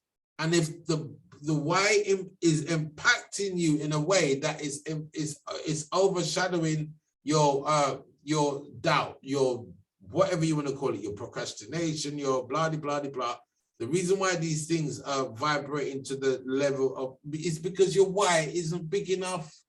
Your why needs to be loud. You know, even if the why is to eradicate self-hate, you have to make that why prominent. You have to write that why down as a part of your process of goal filtering. When you're putting your goals through the machine of producing, every single emotional attribute that you can attach to that goal and the why, and you write that down, that's going to really empower you. So why do you want change? Why do you want this? Why do you want self-care? Why do you want money? Why do you want wealth? Why? What, you see, who is easy to answer? Where is easy to answer? When is easy to answer? How is even easy to answer? But you see why is so personal. Why changes all those other things. The why puts all of the other, the who, what, where, when, and how, puts it into real perspective when you get the why right. If you don't have no conscious relative thought on why, that's the information that the subconscious is missing out. Why? And without that why, again, you're just flowing down a river where anything will do and anywhere will do, and your incongruency is the outcome of this floating without a why. One of the I'm gonna put this out there. It's a 4-hour piece of work to listen to. It's called Conversations with the Devil by Napoleon Hill. Write that down. You're going to spend time listening to that. That is so intrusive on your consciousness. Yeah. Write it down. It's far from what you think it is when I give you the title, but when you listen to that, again, it's so empowering, because the narrative of how that work goes, you can see it's on audio book on YouTube. Napoleon Hill narrates a conversation. It's quite an interesting one. He's playing, you know, God and the devil, or no, he's asking the devil, why do you have such a powerful effect on mankind? And the devil then replies on the processes of poor mental management, as to how we can have all of these people go astray. And the biggest thing that most people end up in the life of suffering is a thing called drifting. It's a really powerful concept where you're just drifting through life. And the core reasons why you end up drifting through life is because you've been endowed with fear on so many levels till you don't know your why. Your why is out of the window, and you're more contemplating things of peer pressure, you know, measuring up to the Joneses or whatever the case may be, not looking out of pocket with everybody else. And you kind of smudge your uniqueness out, and you just fit into the lowest level of society that you can find yourself, and you hide there. Oh, it's all right for me to be here. It's all right. It's all right for me to actually be hated a little bit. It's all right. Yeah, everybody else is doing it. All based on the principle of drifting. And there's many traps that are taught, that are institutionalized, that are you know, whether it's television, whether it's peer pressure, schooling, the financial system, the educational system, all of there's aspects of it that groom people into drifting and losing their uniqueness and losing their sense of why. Why should they be different? Be careful, you might die in the process of becoming different. You may be hated in the process of deciding to become different. You may be chastised in becoming different. Your friends are gonna hate you because they feel that you're better than them. You're scared to mention the words, I'm doing better than yesterday and better than most, because you feel you may be stoned for mentioning these words. So in this way, you kill your why. You don't make your why big enough. You keep your why small, like it's non-existent. It doesn't empower your emotion. It doesn't empower you to grow. So when you're making your goals, like I'm saying, label out the why and attach as much logical sense of the why, emotional sense of the why, intellectual reasoning aspect of the why, and your core values to the why. Understand your core values. Make sure that, and this is another big problem that people have, because their core values, it could be speculative, and they're not even living up to their core values. They're lying to themselves in the process of trying to become what they believe that they should be. And they're out of alignment with their core values, much less trying to go for goals. And then they make these goals, and again, a big level of incongruency in between who they are and where they want to be. And there's no smooth transition. You know, you've got to make sure that there's a transition between where you are and where you want to be. Without that transition, your whys don't, you understand that your whys are the things that's going to carry you through there. So your why will keep you going on days you don't want to. Very empowering thing to realize this. Once you understand your whys, your subconscious self will push you towards the goals, even on the days you don't want to. It will just be, it will take over that thing, that doubt, that poor decision making, all because the subconscious self knows and understands why, especially if the why is life threatening, especially if the why is, you know, I don't know, stimulating on so many levels. It could be from, anyway, you understand the principle, okay? So understand your whys to a high degree. Explicitly write out your whys. Be very specific with your whys. And your whys, just understanding your whys will trigger you out of that state of procrastination and get you to act without even having to decide. Make your whys, label your if this, then that. Understand your whys.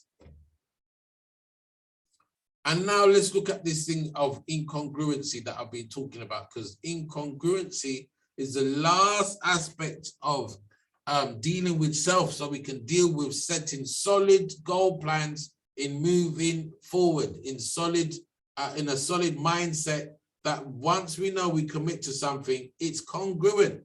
It's in alignment with who we are, where we're coming from, and it's a natural place to go from here. So the next step is you can actually visualize, you can see yourself, it's incongruent. Like for instance, what would be incongruent? Let's say for instance, I wanted a 6-pack by the end of the month, which means now I would have to do 7 days stomach exercise for an hour a day. That's none of that. Me personally, me now put myself through that at the end. You understand? That's, you know, by day 3, I'll be like, oh, yeah. Can't talk, can't, this stomach tear up. Oh my God, blah, blah. No, that's incongruent. And I have to look at it and say, let me give myself 3 months instead of 1 month. Let me see 3 months or even 6 months. I mean, it's not that bad. I can actually say 3 months. But just not to be kidding myself, let's say 6 months. And in 6 months, I'm going to set peak performance indicators to see that I'm working towards, am I drinking enough water? Am I drinking enough? Am I doing enough active exercises to cardiovascular exercises? Am I doing enough stomach exercises? All these key performance indicators towards it. And I'm checking, I'm inspiring myself. I can see growth. I'm sticking to the plan. If this, if that, if I eat chips, then I'm going to do 20 sit-ups an hour after eating, whatever. If I eat, you know, if I eat something fatty, then I'm gonna do this, anything, whatever. Make it interesting. Make sure that it's all congruent with heading towards your outcome. Incongruency is a very powerful force that we have to check And because incongruency, most of the time, is the fire behind procrastination. So what does it look like when we're talking about congruency? Incongruent, you got the self-image and you got the ideal self, and you've got a congruent aspect in terms of the self-image and the ideal self. And you see where they overlap? Now now you've got room to play. You can now take solid steps, so you're not completely losing yourself to an idea that's just completely ridiculous. Like, you're not throwing yourself out to lose yourself and you don't recognize yourself. So when there's that space, now that space there in congruency is where you do that processing of bringing in new knowledge, creative thinking, creative comparing of information that you're taking in and understanding that it's solid information that you're acting on and it lines up with your core beliefs. If it doesn't line up with your core beliefs, then the ideal self that you have for yourself is, for instance, your self-image could be one of, might be poor. You might be one of millionaire. You might hate millionaires. You might think that, all millionaires do this. So that line in between, how are you going to get to becoming a millionaire if the ideal self cannot relate to how millionaires are? You've got nothing positive of how you see a millionaire. So how are you going to become a millionaire? There's a whole heap of congruency right there, incongruency right there that's going to be saying to yourself, well, do I want the problem of having so much money? Do I want the problem of having, all of these aspects of lack? Oh, no, aspects of growth. Sometimes I might just deal with just, settling for what I have. So the self-image is different to the ideal self. There is only a little overlap here. Self-actualization will be difficult. You can see the incongruent nature of jumping from one to the other. You don't give yourself a fighting chance. So when there's an overlap, when there's a space to grow, when there's knowledge that's been taken on as a solid stepping stone to when you're asking yourself, how do I do it? And you can see that bridge of ideal self. The self-image is similar to the ideal self. There is more overlap. This person can actually now self-actualize. So this is where you're coming in baby steps, because if you're only growing 0.5% a day, you're not doing damage to the self-image that you carry now. The ideal self is only 0.5% a step away. And then the next day you take it, it's only 0.5% a step away. So you build these plans based on the growth of 0.5% a step away. It's not going to interfere. It's not going to fight your self-image. It's going to support your self-image in growing towards the ideal self. Very important. And in that plan, make your plan congruent with the self-image that you have, that you can see yourself doing that plan. So, don't expect miracles out of yourself, but expect action from yourself that allows yourself to build up a flow of discipline in congruency with self-image edging towards 0.5% growth each day. You understand? So congruence is defined as behaving in a way in which your values and your actions match. So again, when we look at our goals, we're gonna look at the values of what is it that we seek. I want a yacht, and I can't swim. I want a yacht and I suffer from seasickness. How am I going to get that goal? Why have I even got that goal down on the paper? It's out of, I want an animal farm and when I like dogs.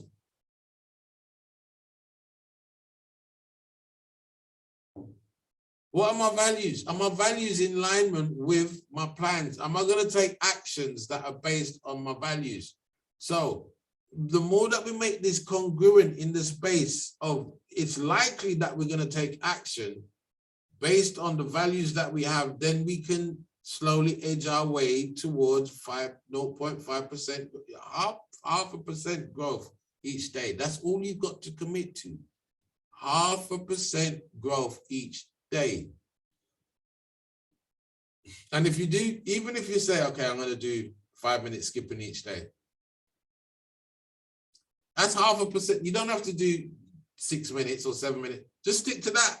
And that alone will, that's going to improve on your stamina, improve on your breathing, your muscle structure, improve on your metabolism, improve on your heart health, improve on so many levels. As that, and then you build up, 5 minutes feel like nothing now. I'm going to do it for 10 minutes. Slowly, slowly, slowly, slowly, slowly. From the base of your values would raise, so forth. Your actions will become stronger and stronger and more solid. So in this aspect of goal setting, because now we've got through the goals, we've gone through plannings, and we've gone through that strategic idea of what it means to be congruent in our strategy. The last thing is to be specific about what we want. So in that specificness, we have to have an idea of a detailed outcome. You understand? Look at the picture underneath when I put under be specific. You can't build a house without a plan. You can't build a construct without, you just can't just start putting up, poles and, hope that, let's see what happens after 3 months of just putting bricks anywhere.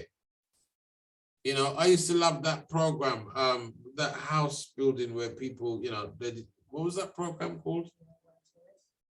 Not DIY SOS. That's another brilliant one, but another one where people build their dream houses. Grand Designs, that's the one. Oh, I used to love that, and people would be specific about what they want, and then it will go through, and then you see obstacle arise and they slightly change this, and then they adapt that, and then they have to go around that, and they finally end up with what they specifically wanted, but they had to go around it, they had to bend, twist and turn, and they ended up, even if it's not even 100% specific, but the specific vision ended up being achieved. I used to love Grand Design. Oh my gosh. Again, it's all what the great program, the great essence of that program to me was attention to detail. Without that attention to detail, you don't know what you're aiming for. And this is so important in every aspect of your goal setting, to be specific down to the T, down to the last letter, down to the amount. If you want to be a millionaire, what does that mean? 1 million, 2 million, 3 million, 5 million? What? Be specific. If you want a house, what type of house? 5 bedroom, 3 bedroom, 2 bedroom, 4 bedroom?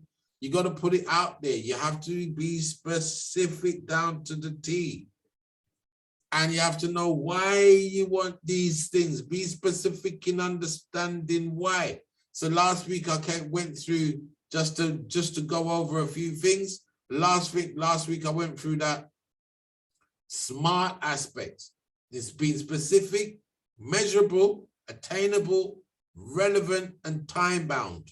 Okay? Now, these things may change as you go along the way, but the point is, from you have a map that you have something to stick to. You have some goalpost, you have some relevant level of direction that covers, the specific nature of it should be specific down to your feelings, your emotions, your understanding your whys, understanding the mission, understanding the definition, and then the measurability of it. You should have some clear definition of success. This will help you to evaluate achievement and also the progress. Again, key performance indicators. This component often answers how much or how many and how many highlights, how you'll know you've achieved your goals. People are just going, and then, you know, this is where you're just sailing around in life without having no level of measurability to understand where you're going or what's happening. Yeah, things are going well, it's all right. How do you know? What measured against what? You haven't even had a goal. You haven't set nothing to measure against, whether you know if you're doing well or you're not doing so well. What is well?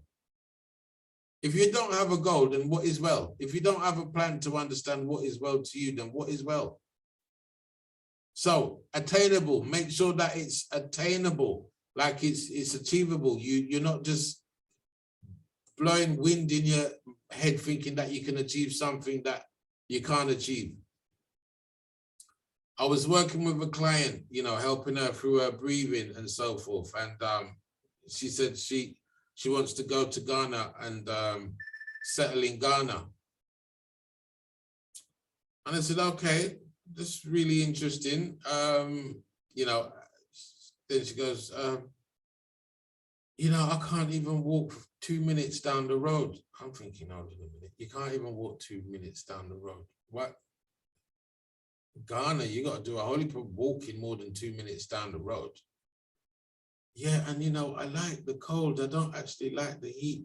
And then I'm afraid of the mosquitoes. I'm thinking, hold on, you sure you're going to ever get to Ghana with that mindset?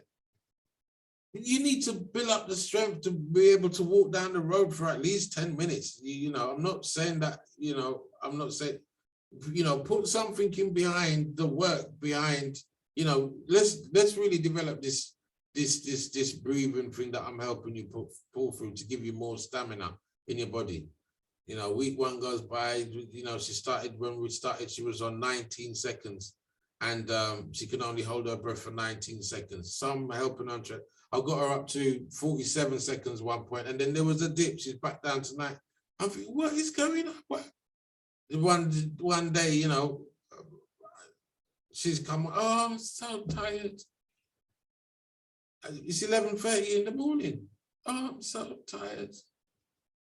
I went to bed about 5:30. You went to bed at what time? 5:30 in the morning. 5:30 in the morning. Hold on a minute. And here I am teaching, so you should have been on Transcending Matters. You should have been doing Ayurveda basics. You don't even, hold on a minute. 5:30 in the morning. Yeah, I've been sleeping like that all my life. I always go to bed at that time. You what? How old are you? 63. And you're always going to bed at what time? No wonder you can't walk down the road. Oh my gosh. You know what? I refuse to work with you until you fix your sleeping habit. I am not even entertaining the idea.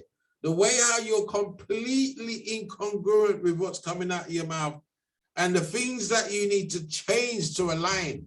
Oh my, listen, I cannot work with you if you're going to bed at 5 o'clock in the morning and then you're waking up for a session at 11:30 and you're, I'm going to be killing you. I'm not going to be responsible. No, no, no. Sort that out. It's taken her about a week to 10 days to finally get a proper, decent, good night's sleep. And now she can talk to me with some strength in her voice. And now we can do sustainable growth. Now the exercise is now paying off. Now she's getting stronger. But sometimes you see that one little cornerstone of incongruency that's shattering the whole, and oh man, Jesus, you'd be surprised, people. The things that I come across, especially in that thing of incongruency, and see what people are doing, going that way and saying they want that over there. Oh. Again, attainable, understanding what is really attainable from where you're at. And this is that level of congruency that I'm talking about, that the steps that you're making, 0.5% steps, are attainable, they're achievable. And then make sure that they are relevant to all the areas of your life, because some people are talking about goals, achieving some goals, and they have no relevancy to them. They just want them for one them's sake. then that's not actually going to inspire you. That relevancy, again, is understanding your whys. And then if you give yourself a time-bound aspect to the whys, you're going to develop a new charge towards achieving that goal. So, questions to ask when you're setting goals of what are my core values? How do my actions demonstrate my values? This is very deep. What actions have I taken recently that are clearly aligned with my values? So this is, you see, when you're going through goal setting and all of these things, there's a self-evaluation thing to go through, that you're evaluating yourself at all stages to make sure that you're not lying to yourself. The next question, what actions have I recently taken that are not aligned with my values? This is where you're going, uh-oh, there's that behavior, there's that thing that's gonna make me go, I'll just keep putting it on. I just keep putting it on. That's the thing right there. That is what's not aligned with your values. That's the thing that's gonna make you depressed. That's the thing that's gonna break you down. What are those actions? Do I need to change my actions to bring them in line with my espoused values? Or do I need to reevaluate my values and communicate them honestly to myself and others? Because some people, again, are lying to themselves when they say that, and they just can't get in alignment with what it is they.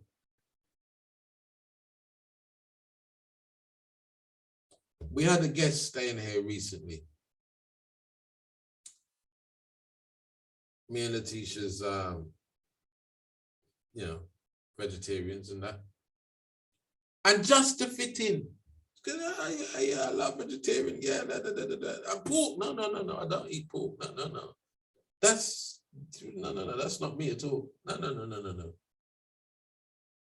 Then I see her eating a salami sandwich. I see her with a salami sandwich. The teacher, she's got salami in the fridge. The teacher's going, no, she said she don't eat pork. She said, no, that's not true. No, I don't mind if you eat pork, or, you know, just be truthful, innit? Because if you're gonna lie about something simple as that, and the teacher's asking me, no, you sure that wasn't tomatoes? Come on, man, I know what salami is, man. Don't take me for idiot, darling, man. Come on, man. So, you know, I'm looking in the fridge for the salami and I can't find the salami. I'm thinking, where is it? So anyway, a couple of days go by. And boom, I see her with the salami sandwich again. I say, is that salami? She goes, yeah, that's salami, yeah. Oh, you said you don't eat pork. Yeah, but you know, sometimes I'm thinking, oh, where the dickens are going, you're so mad. Jesus, man. So it's so important that you see that value of integrity in your actions, your words, your being, all of it adds towards you being of sound mind in your process to taking actions towards your goals, and the way you communicate with others in the process towards achieving your goals. Because you see something with truth. Truth never fails you. Is when you start to make up excuses and you start to make up blah-de-da-de-da-de-da.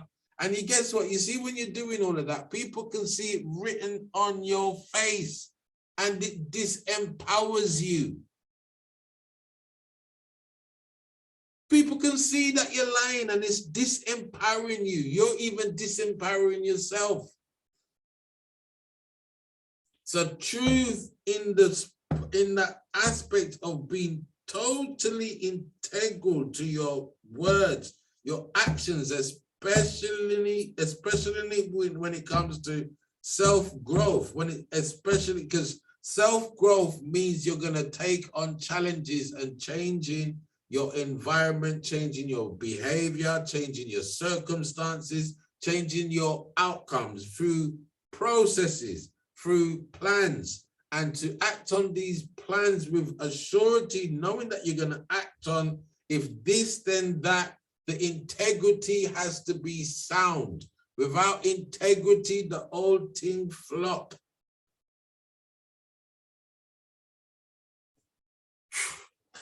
So how can I demonstrate congruency with those I lead? And the important thing to understand is that you are your own boss. You have to become a leader in your own life. You have to become influential through people understanding what you are congruent with.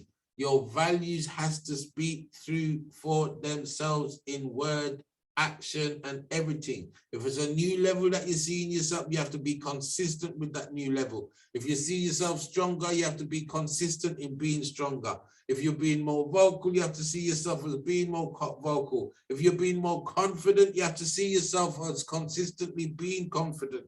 If you're being more self-efficient with your time, you have to see yourself constantly with being self-sufficient, efficient. If you're going to be congruent and with the idea of time management and you're going to manage your time differently, you have to congruently do it from a place where self-value and self-integrity counts first.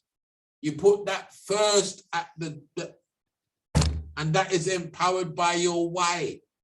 Once your why and your integrity are married, now you can lead the pathway to your success without fail, without obstacle, by finding the path of least resistance. It's easy to be confident. It's easy to have self-esteem. It's easy to be self-efficient. It's just got to be congruent with your core values. So sometimes we find ourselves in lives where we have to measure or clean up our core values or clean up our process of growth towards our core values, strengthen the display of our core values, that we are influential with our core values so people can see it and they can see it like, whoa, there's an elephant in the room that's going to get what they want. They're not stopping because their core value is displayed. Their whys are displayed. It's written over their face. You can hear it in their tone of voice. They are moving with fire. They are moving with determination. Their whys are louder than anything I can come up with. I am moving with a surety. Do I get an amen? Can I get an amen? So, the last task that I want you to do right now, this is another exercise. I want you to do it once at least tonight. Now you've written some goals and some plans. You've written a goal and a plan. You've written a goal and a plan. We done that a little while ago. Now I want you to do is take any one of them at random and look at this goal, because this is the, what do you call it now? This is the filter, the system of filtration to see if this goal is of any use to you.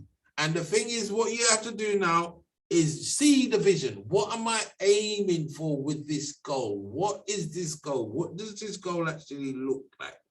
I want you to, we're going to go through 5 minutes and you're going to pick any of them goals that you wrote down, the goal and plan, any one of them. Yeah. And the first thing is to understand, we're going to write it out. What am I aiming for with this goal? This is going to help establish the why. What is the goal?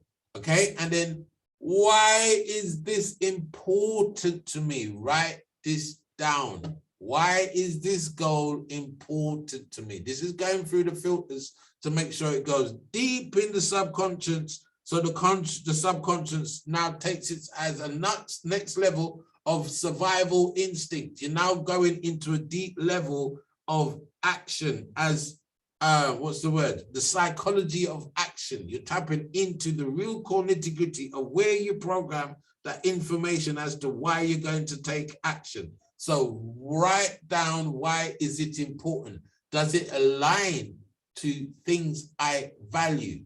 So does it align with ideologies of what you think of self, or where yourself, the ideal self and the image self, the self-image, you understand? What is that chain of beauty? What's that chain of development? Does it align with growth? What am I letting get in the way of achieving this goal? We're putting it through the filter, people. Don't be frightened. You can do this. This is how you get to how can I do this? This is it. This is the process. What am I letting get in the way of achieving this goal? Because it's not like this goal has never come across in your mind in the first place. Write down at least 2 or 3 things that are stopping you from achieving this goal. Well, if it's self-esteem, self-confidence, whatever it is, time, whatever level of procrastination that you give it, write it down so you can clearly see what it is that you're up against internally. So you can write out your if and then, okay? And then, what will it feel like to achieve this goal? Associate the feelings, write down the feelings instinctively, be specific in what will the goal feel like. Don't just write it'll feel good. That's a cop-out. Get really intrinsic with the feeling of what will it feel like to achieve this goal? What are the intellectual qualities? What are the emotional qualities? What are the confidence qualities? What are the qualities of stability? What aspects of fear will it overcome in your life? What level of anxiety will you conquer in your life?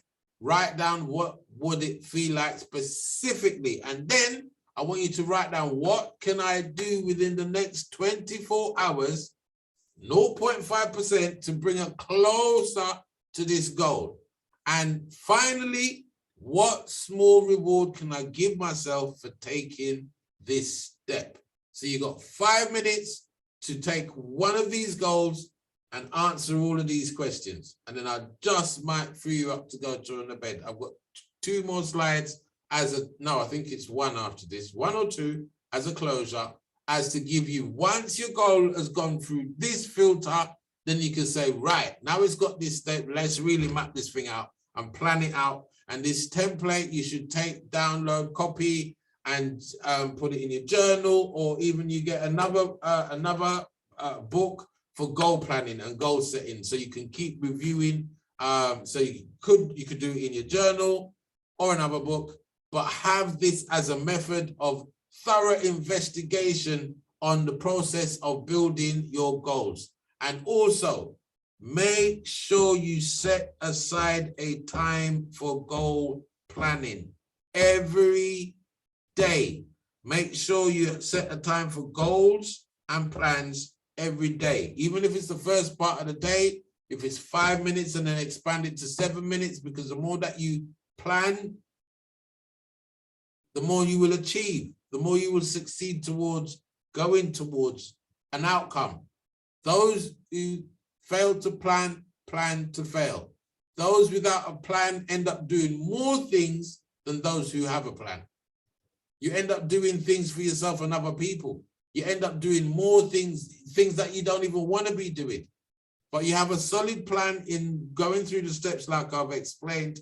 You will find yourself slowly doing only what is good and what is congruent towards a greater outcome for yourself, instead of doing things out of habit and doing things just to please others, okay? Doing things, you really want to get into the habit of doing things to make your uniqueness shine through and allow you to live that life of least resistance. So without further ado, pens and papers, those are the questions. Let me just get some music up.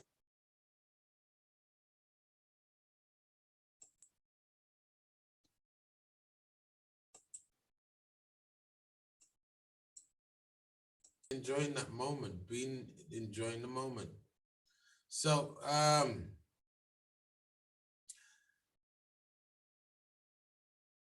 where are we? Is this it? Yes. So this is the last slide, people. The last slide. Let me just blow it up so you can see. Here we go. So this is the goal setting worksheet. Here's an example of it filled in, but these are the areas that covers everything from identifying the goal, giving it a time-bound aspect, setting up the major actions, the major strategic points of, if you want to call it, key performance indicators, the steps towards the goals, then the minor ones, the costs, financial costs. These could also mean your trade-offs.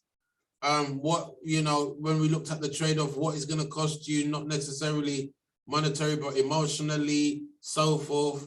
And really, you know, being specific as what you're going to lose. What does that shore look like that you're going to leave behind to take the trip across the ocean? Remember that saying? What was the saying? Let me see.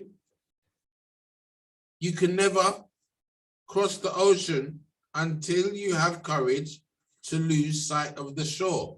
So knowing what it's going to cost and understanding our whys, making our whys really profound, which would have been in the action sheet before. So this is a process that you put all your goals through, okay? So you do the same questionnaire that we just done previously, which is that one, okay? This is the first stage of goals, and once it's reached this level of, you know, achievement to say, yeah, it's worthy of now blowing it up and really spanning it out over this process. And this is something that you revisit, you know, as you proceed and you're going through that key performance indication through the progress tracking, and then the potential problems. Now you've got the full SWOT aspect. You know, you're looking at the potential situations that could bring about a threat to the outcome of your goals and solutions to the problems. So it's all encompassing. Everything is embedded into a thorough process of checking and producing an outcome. So if you can see here as a rough example, what's the vision? The goal is to run a marathon. When? In 1 year, in 365 days. You got major things to complete 5 kilometers in 3 months. You're not just going to say, okay, I'm going to run a marathon, and you don't check to see if you can actually do it. So within 3 months is 15 kilometers. Within 6 months is 25 kilometers. These are all check marks. You understand? Then 75 kilometers. And then find a running partner. Go to the doctor to make sure that you get a checkup, to make sure that you're physically, you know, these are major steps that you're going to do to be able to run a marathon. Then the minor ones, learn the course that you're going to run. Read books about marathons. Ask for marathon leave, obviously. Check that your running gear is in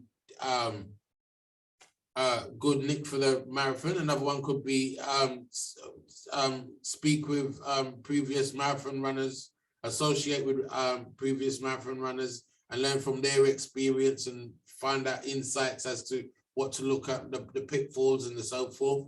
Very good in terms of learning from people who's already gone down the road where you want to go and has achieved the outcome, because they already know what it takes to go through, and they can warn you or highlight you to many benefits and pitfalls. So again, the cost, marathon price, flight ticket to the marathon, accommodation, new running shoes, whatever it's going to cost, 5 to 10 hours per week training, could be, you know, whatever. Action items, train 5 times a week, start reading, set medical appointment. You know, these are the action items to get the whole thing off going. Start researching the course, Problems, winter flu could be a problem. So in the winter, take a break. That's a solution. Another thing could be time constraints. The solution will be stop playing video games for a year.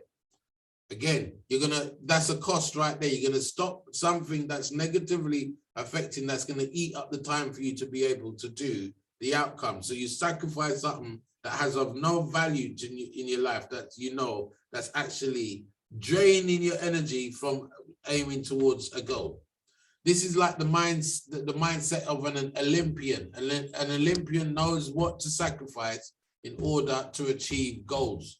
And if you, even some of the young Olympians that we have amongst us, as soon as they finish school, they're off to training, and they're off to training till 8, 9, 10 o'clock at night sometimes.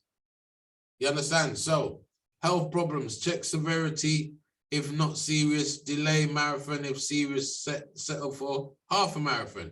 Check, see whatever. Then the weather, wear a jacket. Whatever the potential problems are, look for a solution that is congruent to the goal that you want to achieve. And then you can start doing the progress track in terms of keeping key performance indicators.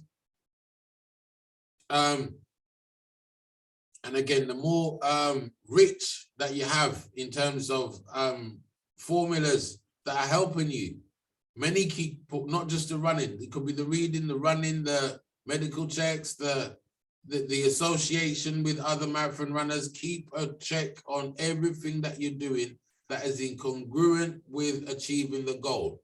And this way you're making it interesting. You're inspiring and aspiring yourself to reach your final goal, incongruent nature of the truth of where you're expressing yourself from to reach the goal, and your whys will be met and your hows will find its way. So we have come to the end of a wonderful, powerful evening. And that is the end also of the goal setting workshop. Goal for Life goal setting course has now reached the end, people. I hope you all found that inspiring. I would love to get your feedback on the entirety of the course, what you found interesting most of all, and look forward to hearing some testimonies of implementation of this knowledge and seeing how it really does enrich and empower your life and empower you to change and bring about change in your life.